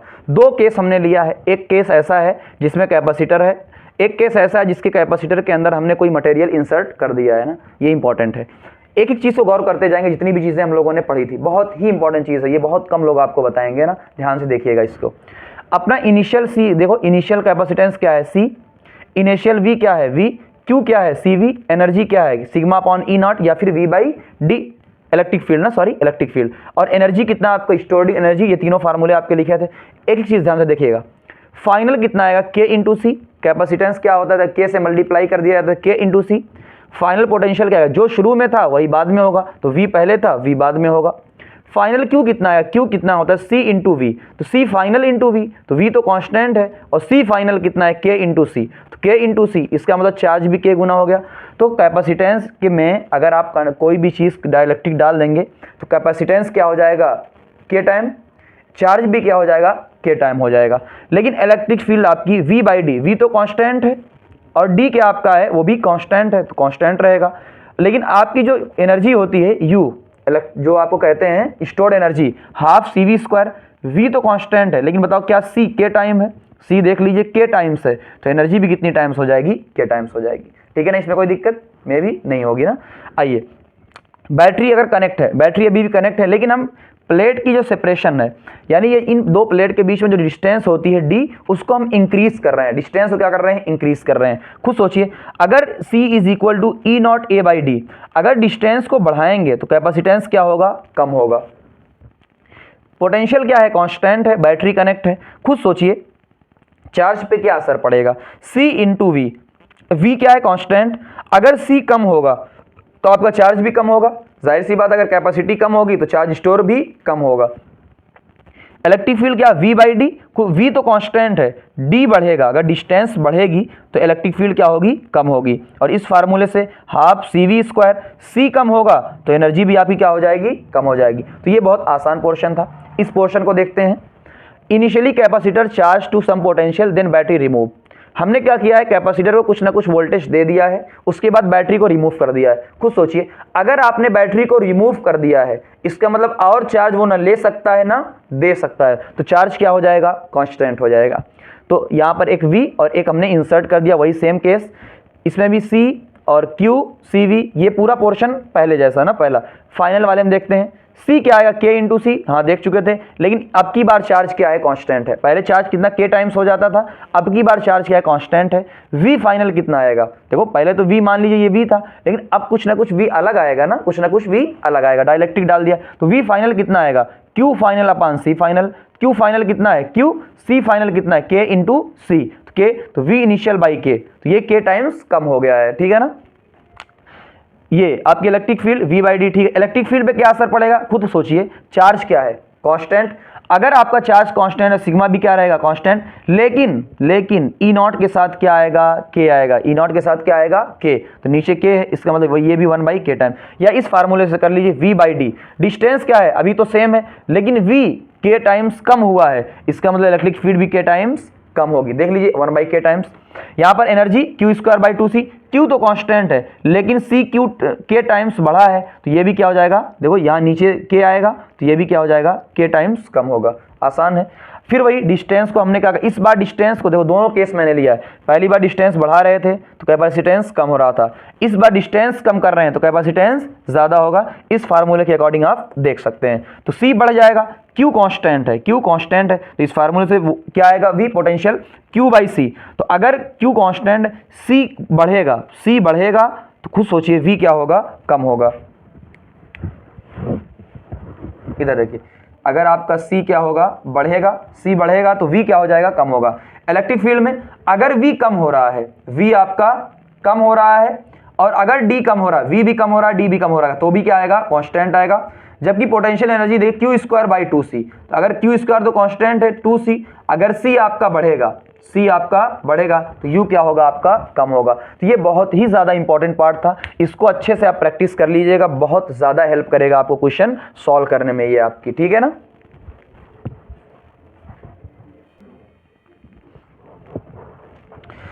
ये देखिए मुझे एक इम्पॉर्टेंट टॉपिक लगा और एक अच्छा क्वेश्चन लगा, इसलिए मैं आपको करवा दे रहा हूँ। बहुत कुछ सीखने को इसमें मिलेगा आपको, ध्यान से इस चीज़ को आप लोग देखिएगा। ये मैंने आपको लिया है, एक कैपेसिटर है, इनिशियली कोई चार्ज इस पर नहीं है, अगर चार्ज नहीं है इसका मतलब इनिशियली कोई भी पोटेंशियल नहीं है। एक मान लीजिए मेरे पास बैटरी है ना, बैटरी, इस बैटरी से मुझे क्यू चार्ज फ्लो करवाना है, क्या मुझे कुछ ना कुछ वर्क डन करना पड़ेगा, हाँ कुछ ना कुछ वर्क डन करना पड़ेगा। तो ये वर्क डन कितना होगा, क्यू इंटू वी, ये ऑलरेडी हम लोग पढ़ चुके हैं। अब हमने इसी चार्ज को, इसी कैपेसिटर को इस बैटरी से जोड़ दिया है, इस बैटरी से जोड़ दिया, क्यू कितना आएगा, सी वी।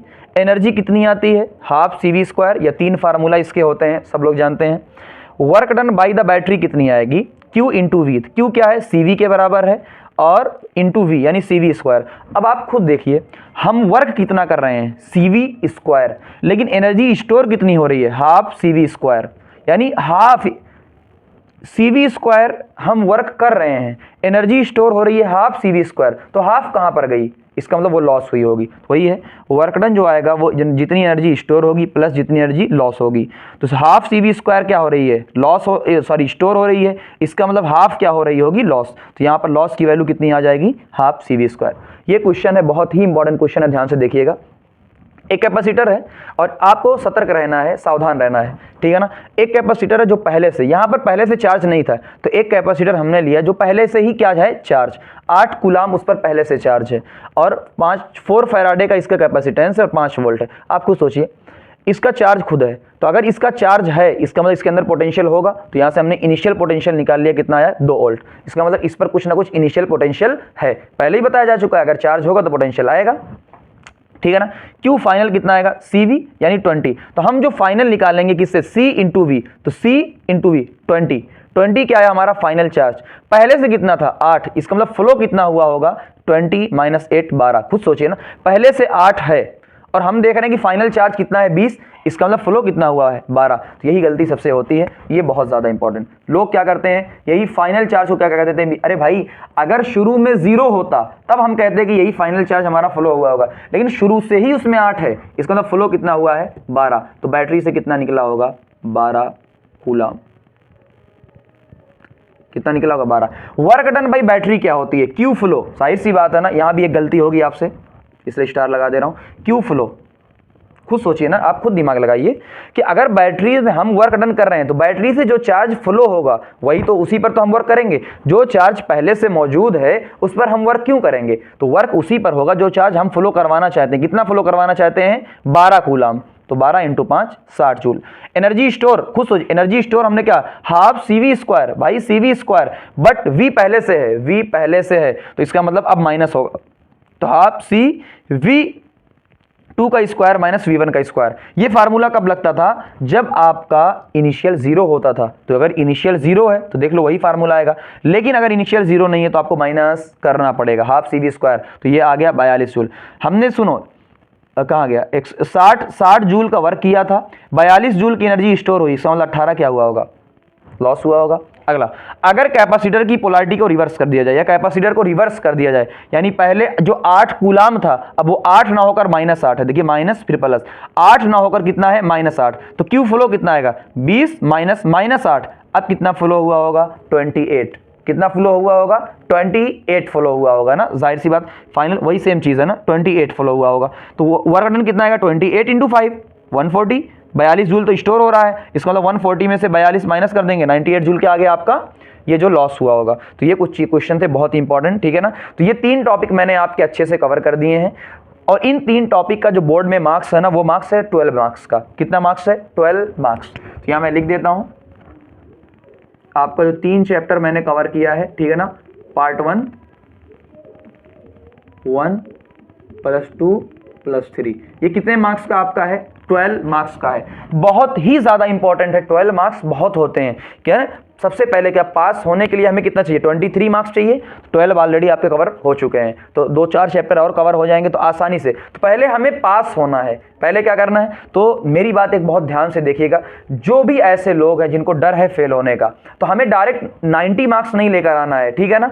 हमें क्या करना है, पहले बॉर्डर क्रॉस करना है, और बॉर्डर कितने मार्क्स का है, बॉर्डर हमारा है 23 मार्क्स का। तो पहले हम 23 मार्क्स एक्वायर करेंगे और बॉर्डर को क्रॉस करेंगे। जैसे ही हमें लगेगा कि हम फेल नहीं होंगे, अब हमारे पास होने के चांसेस हो चुके हैं, अब हम आगे बढ़ते जाएंगे। तो पहले क्या करना है, पहले बॉर्डर को क्रॉस करना है, पहले 23 मार्क्स को क्रॉस करना है, ताकि फेल होने का डर हमारे अंदर से खत्म हो जाए, उसके बाद आगे बढ़ना है, ठीक है ना। तो बहुत ही सावधानी के साथ आप लोग चलिए, और हम कोशिश करेंगे कि और भी अच्छे तरीके से आपको प्रोवाइड करें चीजें। Best of the luck guys, और नेक्स्ट पार्ट का, न्यू ईयर से नेक्स्ट पार्ट का हम इंतजार करेंगे, और आप लोग कंटिन्यूटी के साथ बने रहिए, शेयर करिए, लाइक करिए, ज्यादा से ज्यादा लोगों तक इस चीज को पहुंचाइए। एक हमें रिवोल्यूशन लेकर आना है, अच्छे तरीके से सारी चीजें कवर करना है, फिर मैं केमिस्ट्री भी लेकर आऊंगा, ठीक है ना। Best of the luck guys, thank you very much.